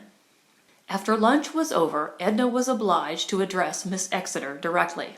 I think you went off this morning without unlocking my safe, she said. Oh, I'm sorry, said Pearl. Mrs. Conway smiled faintly. It was quite what I expected. It always happens with safes, she said, but now perhaps you will get me my pearls. Pearl went eagerly, and as she went, she remembered that she had remembered to unlock the safe just before she went to the beach with Antonia. Yes, as she thought, the safe was very slightly ajar. She took the long, slim, blue velvet case from its compartment and brought it to Mrs. Conway in the drawing room. It was empty. The surprise was like a physical blow, and yet no one at first supposed that the pearls were actually gone. Mrs. Conway, as so often happens to anyone who has sustained a loss, was instantly severely lectured by her 3 children on her habitual carelessness. Then a superficial search was made on her dressing table, on the glass shelves in the bathroom. Then a recapitulation was made, a joint effort on the part of everybody, of just what had occurred since the pearls were last seen. Everyone agreed that Mrs. Conway had been wearing them at dinner the night before. She had gone to bed rather early and distinctly remembered that she had put the pearls in their slim blue velvet case and put the case in the safe and shut the safe, which was then automatically locked. She did not remember seeing the safe unlocked in the morning. No, Pearl explained, the reason for this was that she, Pearl, had knocked at the door about 11, just after finishing Derlin's algebra lesson. There had been no answer because Mrs. Conway was in her bath. Her bathroom opened out of her bedroom. Pearl had been in a hurry, so that she had just run and unlocked the safe and had called to Mrs. Conway that it was unlocked. There had been no one in the room at the time but the maid. The maid had been Dolly's nurse when she was a baby and was therefore absolutely above suspicion, had been sewing in the next room. Mrs. Conway did not contradict this story. She simply raised her eyebrows and said she had not noticed that the safe was open. Evidently, it must have been open all day long. Very unfortunate. Pearl felt and probably looked horribly guilty. Of course she ought to have looked to see whether the pearls were in their case when she opened the safe. She usually did. She remembered, too, her strange terror of the night before. Was it possible that that had been based on something real? Had she really heard a footstep under the noise of the storm? Could there have been a burglar in the house, hidden perhaps all night, and stepping out at the right moment about noon when the upstairs rooms were deserted? It was Pearl who insisted on telephoning to New York for a detective. Mrs. Conway at first objected and said she would feel like a goose if the pearls were immediately discovered, caught in the lace of her tea gown or something like that. But Pearl was quite severe. If there had been a robbery, she knew that every minute was of importance. Just before dinner, she called an agency. 2 detectives arrived by motor about 10 o'clock that night. They had a long secret conference with Mrs. Conway, then one went back to New York, and the other, the head man, Mr. Albertson, took up his residence in the house. Pearl went to bed more worried than ever. It didn't seem to her that the detectives had really taken hold of the situation. She herself could think of a dozen things they might have done that night. It did not occur to her that their first action was to look up the past record of everyone in the household. Chapter 5. Human nature being as it is probable that the loss of the pearls was nothing to Edna Conway in comparison with the satisfaction of being able to telegraph her brother that his priceless pearl is suspected of having stolen them. She was a kind-hearted woman who would not normally have wished to put even the most degraded criminal in prison. But there seemed an ironic justice in the fact that a woman sent to reform the manners of her children should turn out to be a thief. She valued her pearls, too. They were not only beautiful and becoming, but they had a sentimental association. Her husband had given them to her when they were first married, after a tremendous success at Monte Carlo. They had cost a great deal of money in the days when pearls were cheap, and yet, as he had got them from a ruined Polish nobleman, they had not cost their full value. He had said to her, as he gave them to her, "There, my dear, if I never give you anything else." As a matter of fact, he had never given her anything else.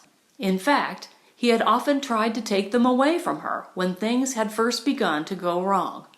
But Edna had managed to cling to them, feeling that they would always keep away that woof which idle, well-to-do, middle-aged women appear to dread more than any other group in the community. Edna was not only kind-hearted, but she was normally utterly lacking in persistence. She would not have been able to conceal suspicions from anyone over a protracted period. But malice is a powerful motive, and she managed in the days that followed the loss to play her part admirably. The idea that Anthony was already hurrying home to meet the impostor who had slipped into the real Miss Exeter's place gave her a determination she usually lacked. It was perhaps stupid of Pearl not to guess that her fraud had been detected as soon as the detectives set to work. But Pearl was so much interested in the recovery of the jewels that it never crossed her mind she herself was suspected. She did notice a slight change for the better in Mrs. Conway's manner, a certain sugary sweetness, a willingness to be in the same room with her, especially if the detectives were for any reason busy, a new interest in all her plans. The thought that occupied her mind was the idea that Wood was on his way home, that at last she and the man she had been writing to every day for weeks were to meet face to face.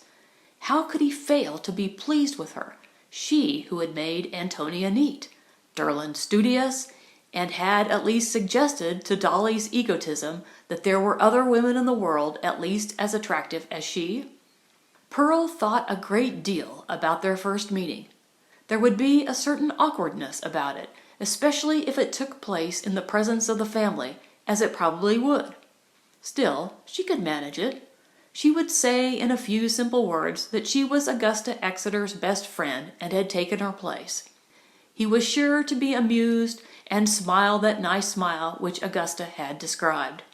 The interview went on in her imagination, a different way each time she imagined it, but always agreeable, always exciting, always ending in Mr. Wood expressing his gratitude and admiration.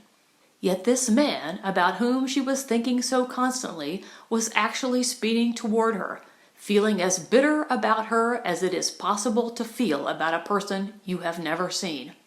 We forgive anything better than being made ridiculous.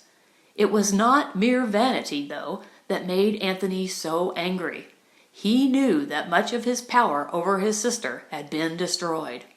Everything that he suggested in the future would be met by Edna's amused, "Another priceless pearl, Anthony?" "Yes," he said to himself as he sat with folded arms and stared out of the train window. He had made a fool of himself. What did he know of the real Miss Exeter? He had no one but himself to blame. He had been on the point of starting home when he received Edna's second telegram announcing her loss. Everyone, as the author of Cranford has observed, has a pet economy, and Edna's economy was telegrams.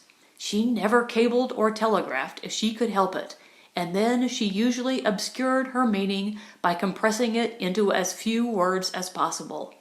When Anthony opened this one and saw its great length and her name at the bottom of it, he knew that something was terribly wrong. It said, "Pearls stolen from safe. Only governess had combination. Detectives discover she is imposter. Real Miss Exeter married and went to Canada 2 days after you saw her in New York. This woman has no idea she is suspected, is closely watched, and has had no opportunity of disposing of jewels. Pearls thought to be still on place or hidden on beach. Please return immediately. Be careful about telegrams. She might get them first." As soon as Anthony read that message, he felt a conviction that it was all true. Whether or not she had stolen the pearls, he knew she was an impostor, for he realized now that he had known from the beginning that he had been in correspondence with a beautiful woman. He had tried to tell himself that the quality he felt in her letters was the vanity of a plain one, but all along he had known in his heart that in some strange and subtle way beauty was exuded from every line she wrote. He had been made a fool of by a beautiful and criminal woman. Well, he would hurry home and settle that score in short order. He was not a cruel man, he said to himself, but this did not seem a situation that called for mercy. It was, of course, necessary that someone should meet Anthony on his arrival in New York and acquaint him with all the details. As Edna was unwilling to leave her household, the duty fell to Miss Wellington, who complained a great deal and leaped at the chance. So when Anthony got off the train in the Pennsylvania station, there was not only his secretary, but his old friend, Cora Wellington, waiting to greet him. The secretary remained to see about the bags, while he and Miss Wellington drove to his apartment. The robbery was still a secret, not to be told to the papers. Even the secretary did not know of it.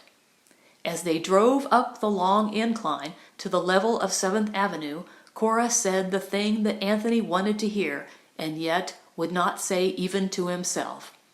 "Really, Anthony, I think Edna might have guessed that it was not the governess you sent. You couldn't have selected such a person. Dyed yellow hair and a sort of exuberant, almost coarse good looks that you wouldn't admire in any woman and would not tolerate in a governess, I'm sure." It was agreeable to hear, but he would not admit it. "Poor old Edna," he said. "I don't feel exactly in a position to criticize. This woman must be clever." "Clever!" exclaimed Miss Wellington. "It's uncanny." Instantly she obtained an almost hypnotic influence over Derland and Antonia. Even Dolly was on the point of succumbing. If it had not been that the woman overreached herself in her affair with the young Williams. Between ourselves, Anthony, Though I haven't said this to Edna, I don't feel at all sure that that affair did not go on a great deal further than the kiss." Anthony frowned in silence. This was almost more than he could bear. He said to himself that it was the idea of Antonia being brought into contact with such a situation that disgusted him. Cora was kind enough to sit in his drawing room and wait while he had a bath and dressed. It was a nice room, and she thought as she waited how she would rearrange the furniture if ever she should come to live there. There were photographs of the children about, Antonia as a baby, Derlin in his first sailor suit, a picture of Edna with the 3 children grouped about her like English royalties. She was wearing the pearls. Then Anthony came out of his room, looking handsome and sleek and brown, and very well dressed in blue serge, and they went out and had luncheon together, and then started at once for their drive of 100 miles in Anthony's car. She answered all his questions, and one he did not ask. She volunteered, "I must confess, Anthony, when I first saw this girl, saw how unsuitable she was, I felt your wonderful judgment must have been clouded by your having fallen in love with her." "Recollect, please," he said, "that even if it had been the girl I saw, I had only seen her once. Don't people fall in love at first sight?" Anthony smiled. "I don't," he said, and he went on to describe the slow process by which a love which can be depended on to last must necessarily grow.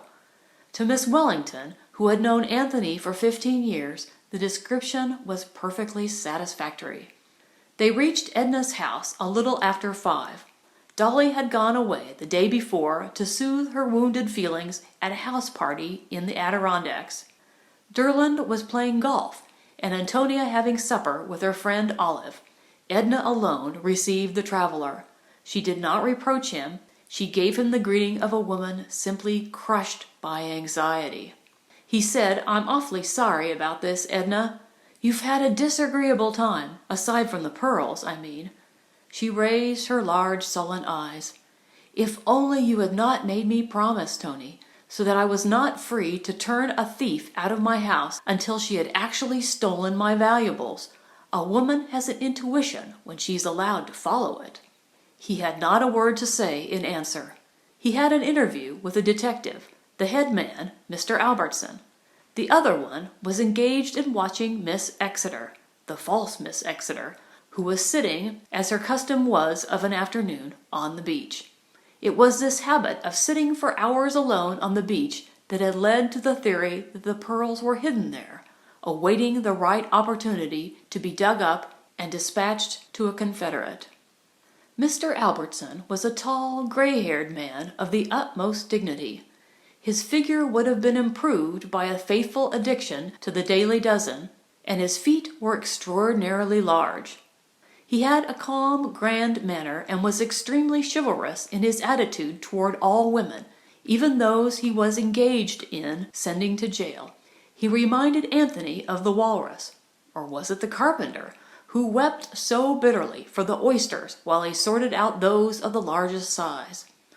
Mr. Albertson melted with pity for that sweet young creature as he detailed the glowing mass of evidence against her. The burglaries in Southampton since her coming, the fact that she had insisted on having a combination of the safe, the fact that Mrs. Conway had locked the pearls in the safe and that only Miss Exeter had gone to the safe afterward, the mysterious appearance of Miss Exeter in Miss Conway's room during the night before the robbery, and of course her alias. It had been largely a matter of form, Mr. Albertson said, the sending of his men to look up her record.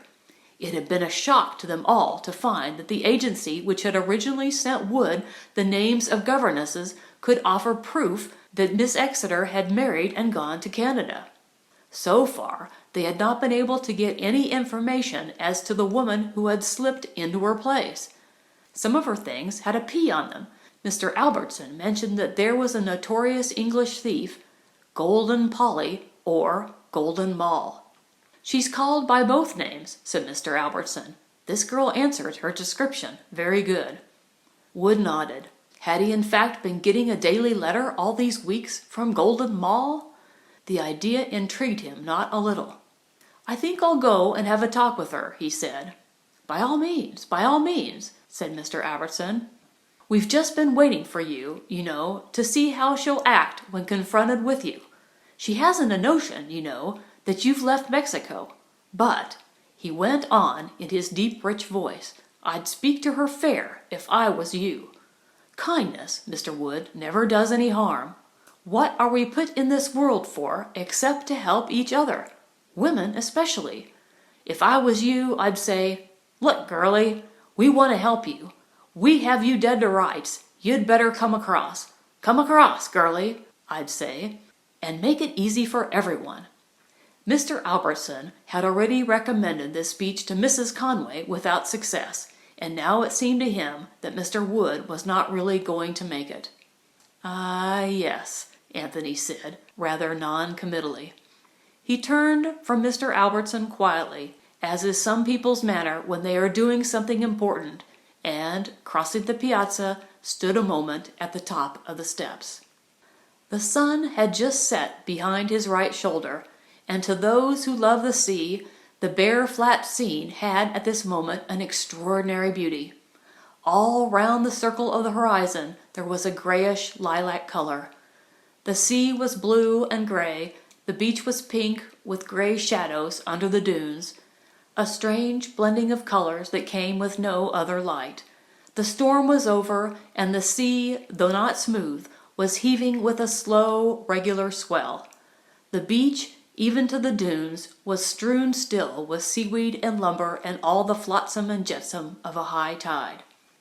Immediately in front of Anthony was a large rose-colored parasol, the owner of which had evidently forgotten to put it down, although for an hour now it could have not been of the slightest use. Nothing appeared beneath it but the tip of a white suede slipper. Anthony stood and looked, a smile hovering at the corners of his mouth. There she was, possibly the golden Moll of Albertson's suspicions, certainly the writer of interesting letters, the reformer of his niece's manners, the stealer of the pearls. Then he heard Antonia's voice behind him, calling his name. Ordinarily, she would have stolen up behind him and clung around his neck with her feet off the ground, but now she evidently wanted him to get the full effect of her changed appearance, for she stood 10 feet off and spoke to him. Oddly enough, she was wearing the very clothes which Pearl had described, the pink linen, the hat with the pink rose, the gray silk stockings, and gray suede pumps. Nothing, Anthony thought, could have been more accurate. The child was very beautiful, just as he had hoped, hardly dared to hope, to see her. She gave him just that second to take her all in, and then sprang at his neck. "Oh, don't you think I look nice?" she said passionately. "It's all Miss Exeter, your priceless Pearl, and she is priceless. Don't you think I look nice? I like her better almost than anyone I ever knew, because she's so straight. Don't you think I look nice?" "Indeed I do," said her uncle, and he managed to free his neck from the yoke of Antonia's arms and held her off and turned her around. "Yes," he said, "you look exactly as I like to see you." Antonia smiled and then sighed. "I feel every stitch I have on," she said, "particularly the shoes and stockings." She raised first one leg and then the other and shook it, with a gesture not at all graceful. "I've never worn them except in winter before. But still, it does make a difference in one's popularity. Clothes, particularly with boys. Boys are funny, Uncle Anthony." Nothing interested Anthony more than to discuss the problems of life with his niece, but at that moment his mind was not sufficiently disengaged. He was sorry to interrupt her, but he was obliged to go and have a few words with her governess. "That's all right," said Antonia. "I'll go too."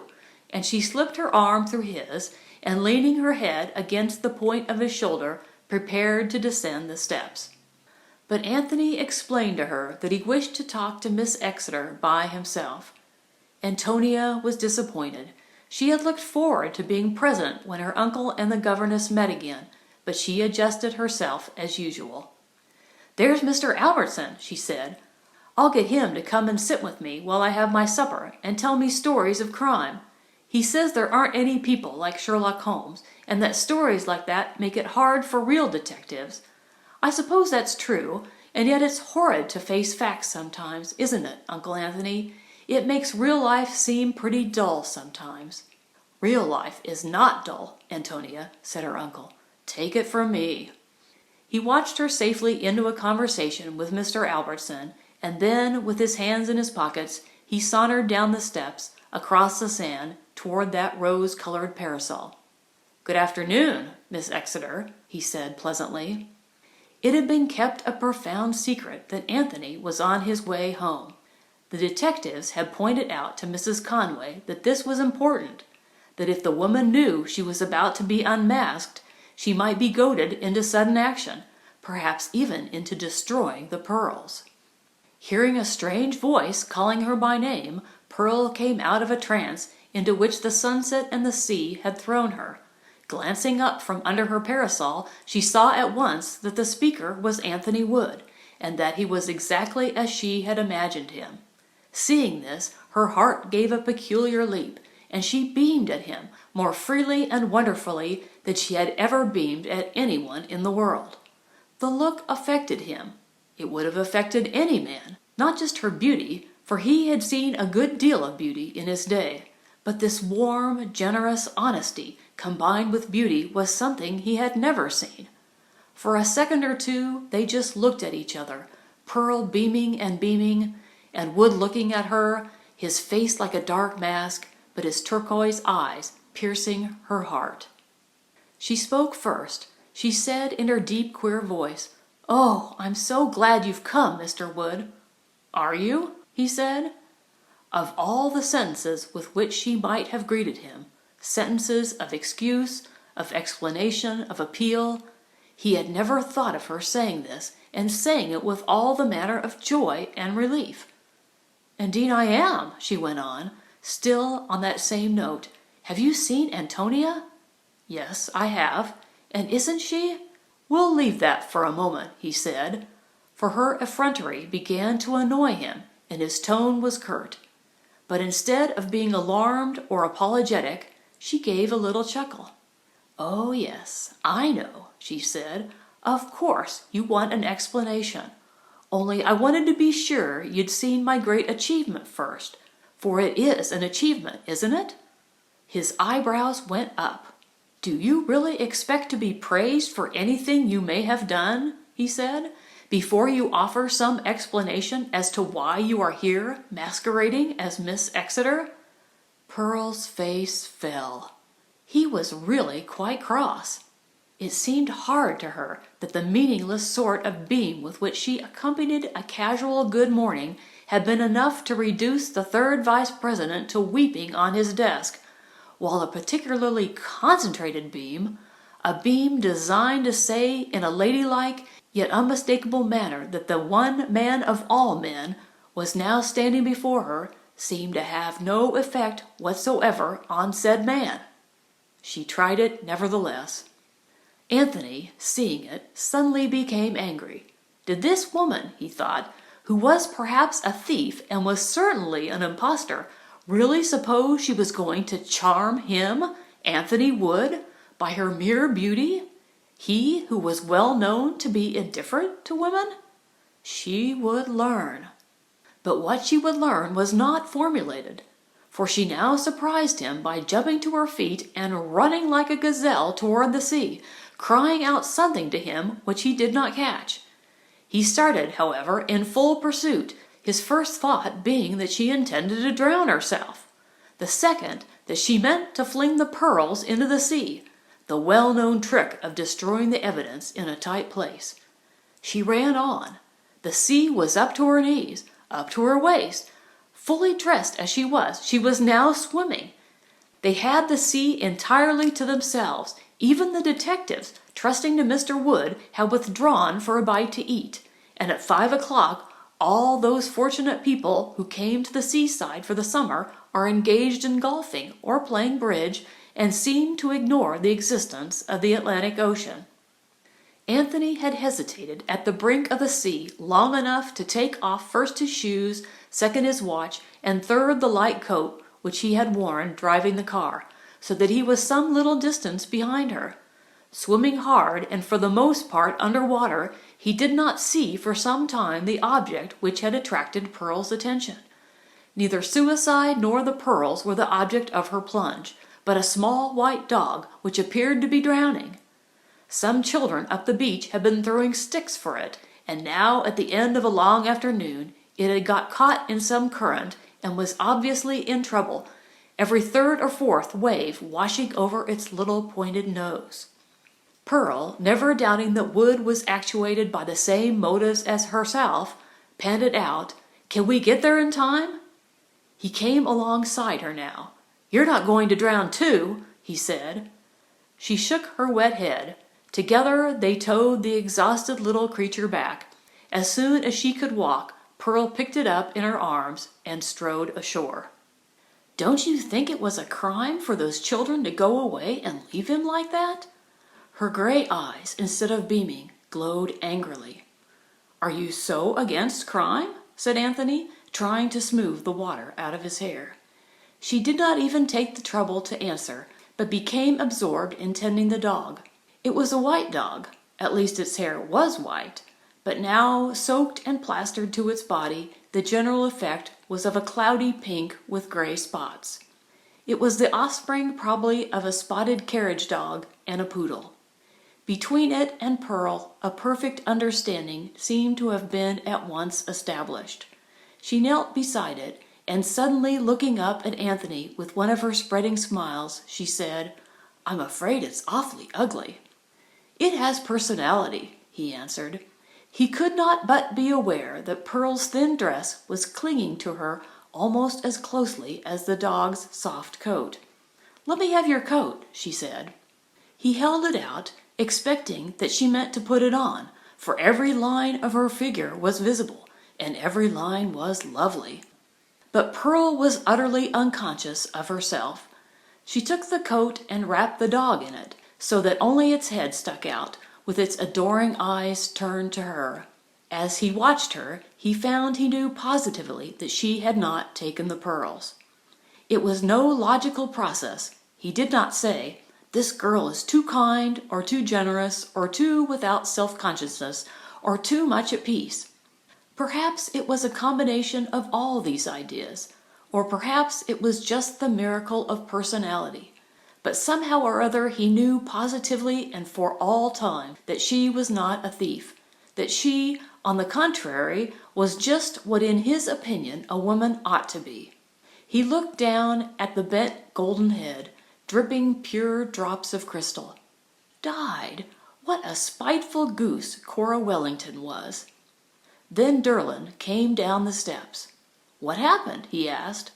"We've been rescuing a dog," said Anthony. "Miss Exeter and I." So far, he knew no other name for her.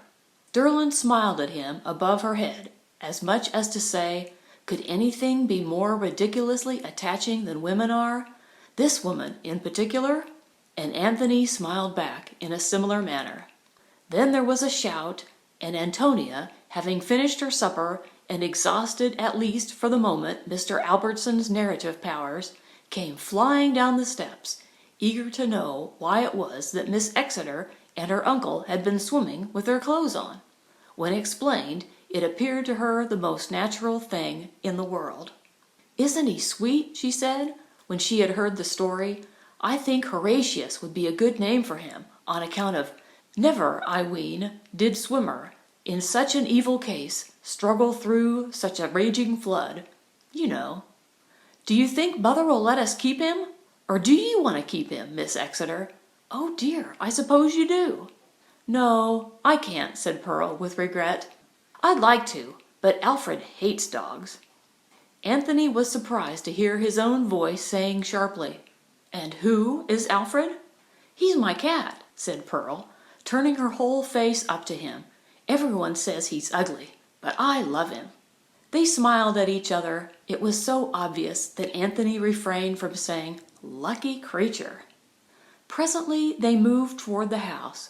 First Pearl, bearing Horatius, still wrapped in Anthony's motoring coat, then Derlin, most solicitous lest the dog should be too heavy for Miss Exeter, then Anthony carrying his shoes and coat and waistcoat, and then Antonia dancing about. They approached the house in a quiet and rather sneaky way by the kitchen entrance. Anthony had no wish to meet his sister, who supposed that he had been grilling a criminal. The children felt grave doubts that their mother would welcome Horatius at all. Not that she was a cruel woman, but that she feared strange curs about the house. Fortunately, the cook, who had a great weakness for Antonia, was cordial, and allowed Horatius to dry out behind the kitchen stove. It was now high time to dress for dinner, so there was a good excuse for stealing softly up the back stairs. While Anthony was tying his tie, a knock came at the door, and Edna came in with the manner of a person confidently expecting important intelligence. She said in a low voice, but with an intense amount of facial gesticulation to take the place of sound, "Albertson told me you had an interview. What did you find out?" For the first time, Anthony realized that he had been an hour in the company of the false Miss Exeter without having even asked her true name. He might at least have done that. A weak man would have answered irritably that between stray dogs drowning and Edna's children interrupting, he had not had an opportunity to ask the woman anything. But he was not weak. He simply told her the truth. He saw that she accepted the story with reservations. A drowning dog was all very well, but how about her pearls?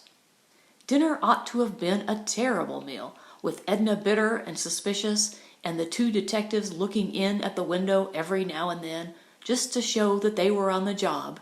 But as a matter of fact, it was extremely gay and pleasant.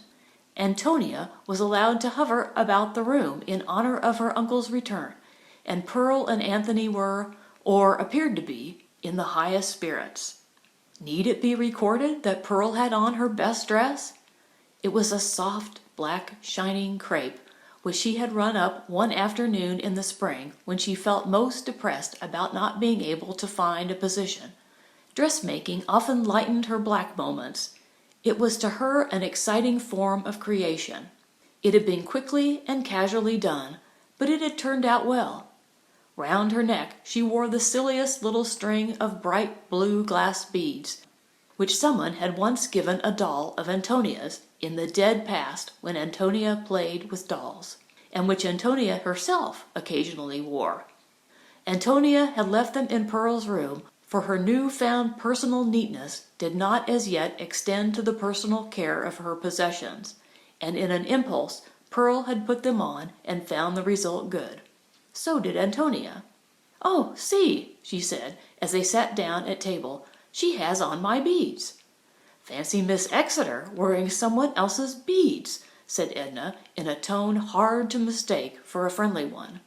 "But don't they look well on her?" said Antonia. "Uncle Tony, don't you think they look well on her? How could you describe her as of pleasing appearance?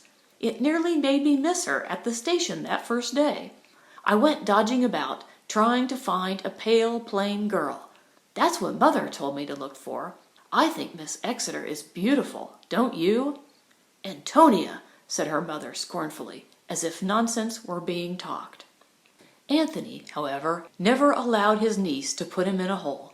"I certainly do," he said, and he looked straight at Pearl, and she looked straight at him and laughed and said, "You'd be a brave man to say no when Antonia takes that tone." "I should be worse than brave. I should be a liar," said Anthony. The sentiment, which brought a lovely beam from Pearl, brought him a dark glance from his sister. She thought it was not like Anthony to be silly about a woman, and then the encouraging idea occurred to her that he was luring her on in order to win her confidence. Clever creature that he was. As soon as dinner was over, the children rushed away to feed Horatius, and Edna, who felt the need of uninterrupted conversation with her brother, led him across the lawn to Miss Wellington's house. It was not easy, for he showed the same reluctance to go that people show toward leaving a wood fire on a cold day. But when Miss Exeter, who of course everyone knew wasn't Miss Exeter, said she had a letter to write, he rose to his feet. A letter, he said, the idea being, of course, that now he was at home, there would be no more letters in the world. Pearl nodded.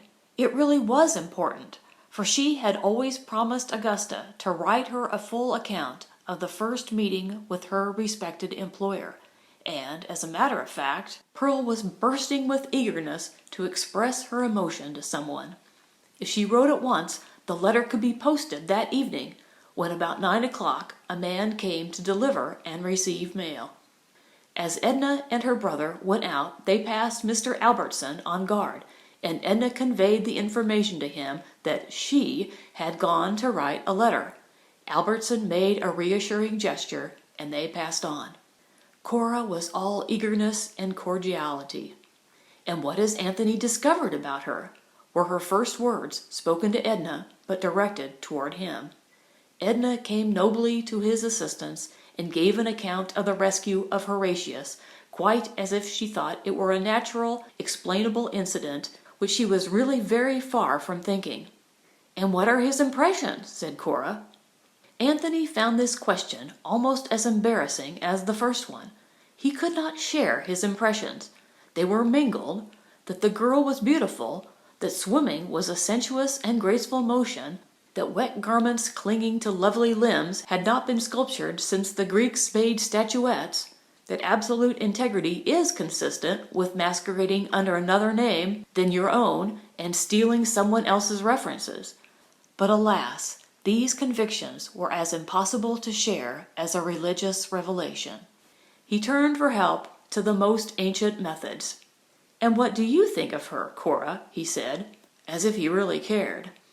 "I wrote you what I thought," said Cora, and went into it again, while he sat smoking and trying to remember whether or not he had ever read that letter of Cora's with the long description of moonlight on the sea. He rather thought he hadn't. "Ah," said Edna, willing to do Cora a kindness, "so you and Anthony correspond, do you?" At which Cora laughed self-consciously, and Anthony looked like a graven image, his well-known method of concealing emotion. This time the emotion was simply irritation, but Edna said to herself, well, after all, she wouldn't be so bad. In the short pause that followed, Derlin bounded suddenly into the room. His eyes, which were normally blue like his mother's, looked almost white in the sudden lights of the room. They were very wide open, and his small face was pale under his freckles and set with anger. "Look here, Uncle Anthony," he said, "did you know what is going on in our house? Did you know they suspected Miss Exeter of stealing Mother's pearls?" No one answered, and he continued, his voice shaking a little. "She asked me to give a letter she had been writing to the man who comes with the evening mail, and as I did, Albertson came out and tried to take it from me, but that was a little too much. The letter was still in his hand, crumpled from the struggle. I never heard such a thing. It's an outrage. Did you know of this, Mother?" There was something menacing in his tone. "My dear boy," said Edna, in that patronizing tone that people use as if their ability to conceal something from a child were a tremendous proof of their own superiority. "I'm afraid it will be a great shock to you, but you must face the fact that she did steal my pearls. At least, we believe, and that she is not Miss Exeter at all. She is a notorious English jewel thief, known by the agreeable sobriquet of Golden Mall." "You don't know that, Edna," said her brother quickly. "I should say not," cried Derlin. "Mother, I think it's perfectly rotten of you to think it's even possible." Edna turned to her brother. "You see, Anthony," she said, "what you've done to me, introducing this woman into my house, turning my own children against me." Cora smiled at the boy soothingly. "But Derlin doesn't know that we have proof that she took the pearls," she said, as one calmly able to make all smooth and easy. "No, Derlin," said his mother, "I have not been able to tell you. The detectives would not let me, until your uncle got back, that we have proof. Miss Exeter is not Miss Exeter at all, just an impostor. Oh, tell him, Anthony, tell him that she's a common, everyday thief." "I can't do that," said Wood, "because I don't think so." "You mean," said his sister, as if now indeed a chasm had opened at her very feet, "that you have any doubt that she stole the pearls?"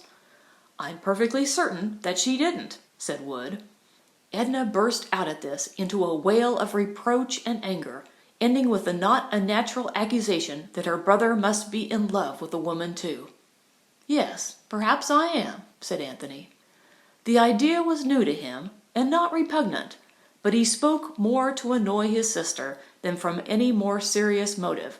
But as he spoke, he saw that Pearl and Mr. Albertson were in the room and must have heard him.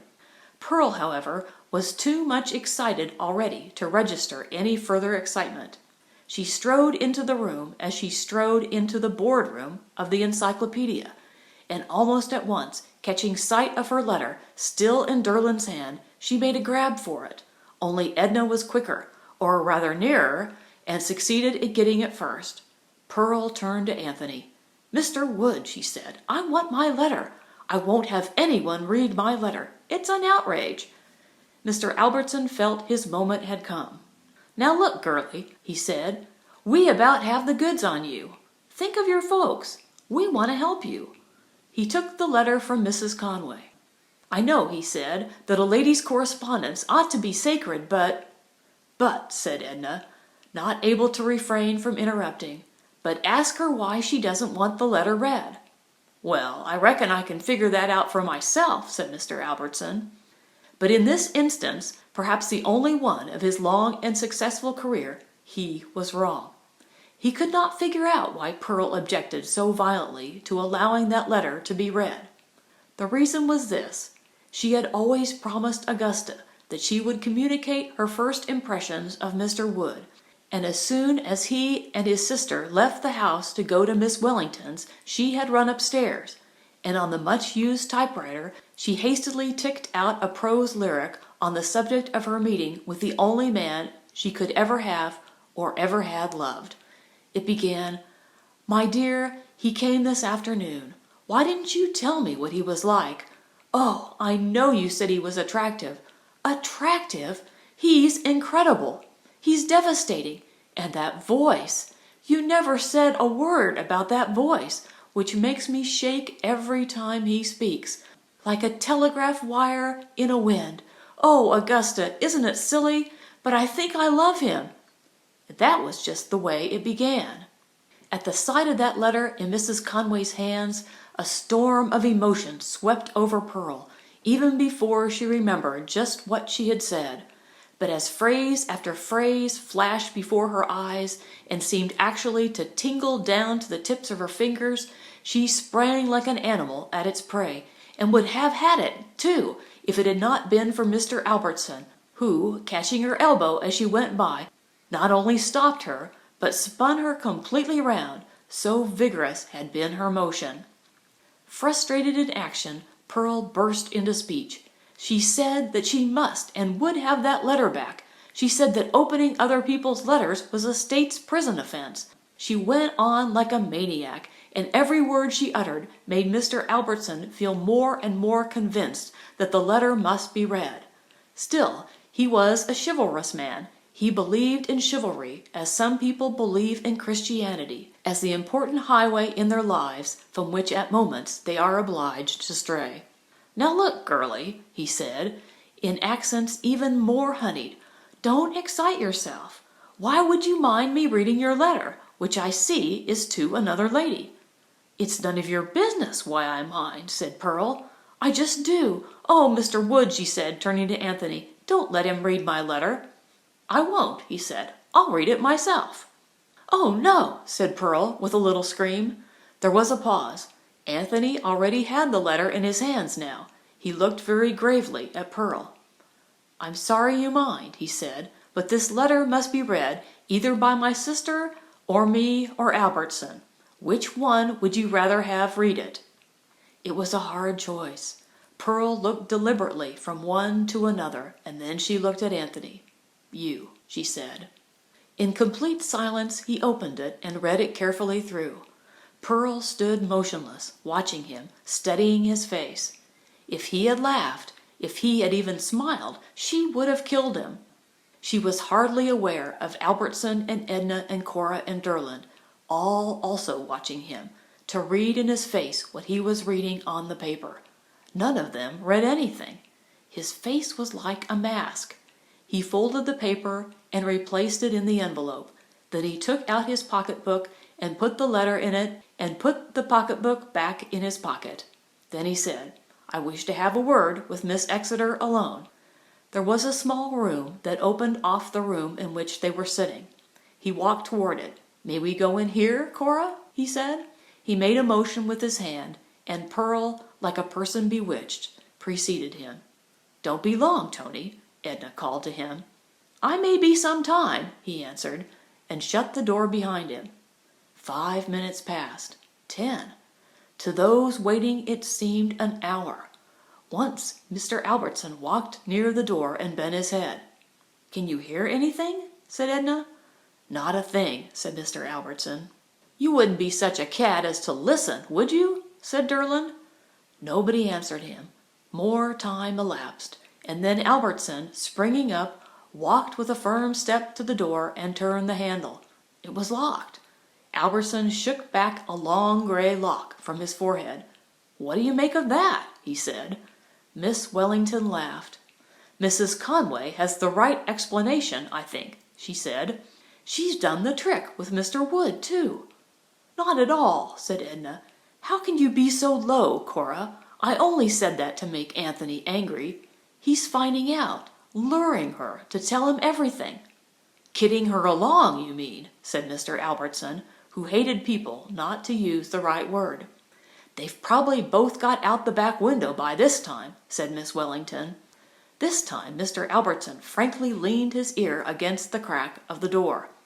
"No, they're there yet," he said, moving away again. "I can hear them talking, low." Another silence succeeded to this information, and then Mrs. Conway's butler appeared in the doorway.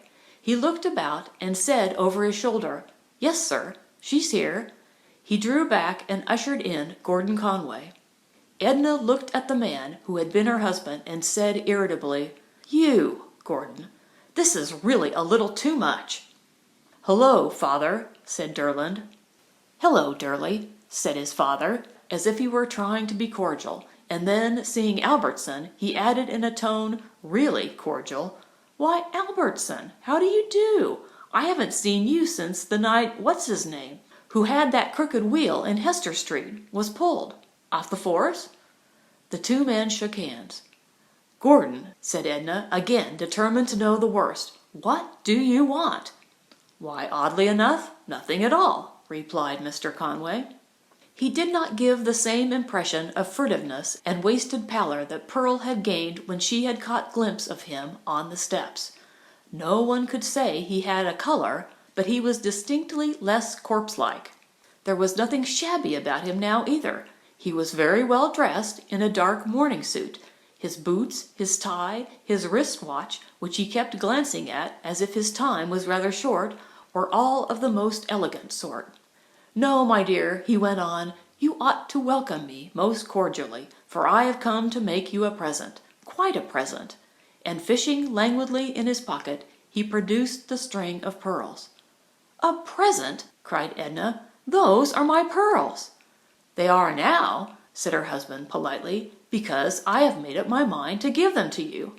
"You gave them to me originally. They were always mine." Conway shook his head a number of times. "You have always said, Edna, but saying a thing over and over does not make it any truer. I did not give them to you." "You did," said Edna. "Ah, Edna," he answered sadly, "how you can take the grace out of life. You can make even the present of a splendid string of pearls seem ungracious. I never gave them to you. I let you wear them while you were my wife. A mistake, for when you ceased to be my wife, you would not give them back. Natural, but hardly honest." "That's absolutely untrue," said Edna. He did not allow her to ruffle him. "But now," he went on, "I do give them to you freely and completely. Be witness, Albertson, that I present this string of pearls to this lady, who was once my wife." Edna was examining them, pearl by pearl. "They seem to be all right," she said. "The number is right." What's this?" she added, indicating an emerald drop which had never been on them before. "That's an extra. That's interest on the money," answered Conway, with a flourish. "That's an expression of thanks for your courtesy in letting me have them at a moment when they meant so much to me." This recalled the question of how he had obtained them. "Gordon," she said, "did you steal those out of my safe?" He shook his head. "You can't steal what is already your own." "I can't see how in the world you got them," said Edna, "unless that woman is a Confederate. Did she give them to you?" "I don't even know what woman you mean, Edna," he answered. "If you mean a magnificent Evie who was coming into the house in a hurry as I was going out the other day, I may say I should always be glad to be your Confederate in anything. One of the few times in my life, Edna, I was actually sorry to leave your house. No, I did not go to your safe, although I am interested to know that you have one." "That's where they were," said Edna indignantly, looking around. "The pearls were locked up in the safe. I know that." "Like so much of your positive information, my dear, that too is wrong," said Conway. "You had them on when I called, and as we talked they came unfastened, and you took them off and laid them on the table beside you. Something told me that you had not been aware of what you did, so when you refused so very roughly to lend me the sum of money I needed, I simply took back my pearls when you were not looking." "Gordon," said Edna, "you stole my pearls," and her tone had a note of triumph, as if the old delight of putting him in the wrong had not entirely died. "I took my pearls from the table," said Conway, "and turned them for a few days into cash, with which I know you will be glad to know I made a lot of money. A pot of money. Albertson, there is money still to be made on the races for a smart fellow who knows how. And then, my dear, with a quixotic impulse I gave you the pearls, as I have always thought of doing. Some men might have given them to a younger and more amiable woman, but my nature has always been distinguished by a peculiar form of loyalty. I give them to you for the sake of old times." "You brought them back for the sake of not going to jail," said Edna, her eyes flashing at him. He smiled gently. "Edna," he said, "as time goes on you learn nothing, absolutely nothing. Derlin, when are you going to begin to grow? Good night, Albertson. Remember that you are a witness to this gift. Good night." And he had taken his departure before anyone spoke again. It was Derlin who spoke first. His voice shook a little. "You see, Mother," he said, "what a terrible injustice you have done to Miss Exeter. She might sue you, only she's too generous. Oh, if you had only told me that my father had been about that day. Only you never tell me anything, as if I were a baby. You will apologize to her, won't you?" "I do not seem to be likely to get the chance of speaking to her at all," said Edna, glancing at the closed door. Cora Wellington rose to her feet. "I'm sorry to be inhospitable, Edna," she said, "but I have had a long, hard day attending to your business, and I want to go to bed. In fact, I think I'll go." And she walked firmly out of the room and upstairs, where, since the house, like the Conways, was lightly built, she could be heard rapidly walking about on her heels in the room immediately overhead. "Well," said Mr. Albertson, "it looks like I may as well be getting back to the Great White Way myself. I congratulate you on the happy termination of this affair, Mrs. Conway. I do not think that emerald is genuine, but I presume it is the sentiment that will appeal to you. I feel as happy as you do that this sweet young lady is as innocent as a baby." It cannot be said that Edna looked particularly happy over this point. She raised her shoulders. "But we don't yet know who she is. She certainly is not Miss Exeter." Albertson smiled. "You will find it was just a girlish prank," he said, "and I think we may presume that Mr. Wood now knows the whole story. I think if you'll permit me, I'll call my assistant and we will get the car and be off." Mrs. Conway, once again wearing her pearls, and Derlin, still talking of apologies, accompanied Mr. Albertson back to the other house. So the room was empty. Gradually it seemed to lose even the remembrance of its late occupants. The down cushion of the chair in which Edna had been sitting rose softly to its accustomed level with something like a sigh of relief. A wicker sofa, of stiffer nature, creaked in every fiber. A drooping flower in a glass vase gave a little shiver and shed every last petal on the table, as if it had been waiting all the evening to do this. Even the window curtains ceased swaying in the sea breeze. It was as if the room and everything in it settled down to a breathless expectancy. At last the door of the little room opened, and Pearl and Anthony came out. They did not appear at all surprised to find the room empty. They would not have been surprised to find the universe empty, to hear phantom newsboys calling an extra, announcing that no one existed but themselves. "Rumor confirmed that only Pearl and Anthony exist." Pearl looked about her with that beautiful starry blankness that certain emotions bring to any human countenance, 1,000 times starrier than ever before. "I wonder," she said, without the slightest trace of real interest, "what has happened?" "Haven't you been listening to me?" said Anthony.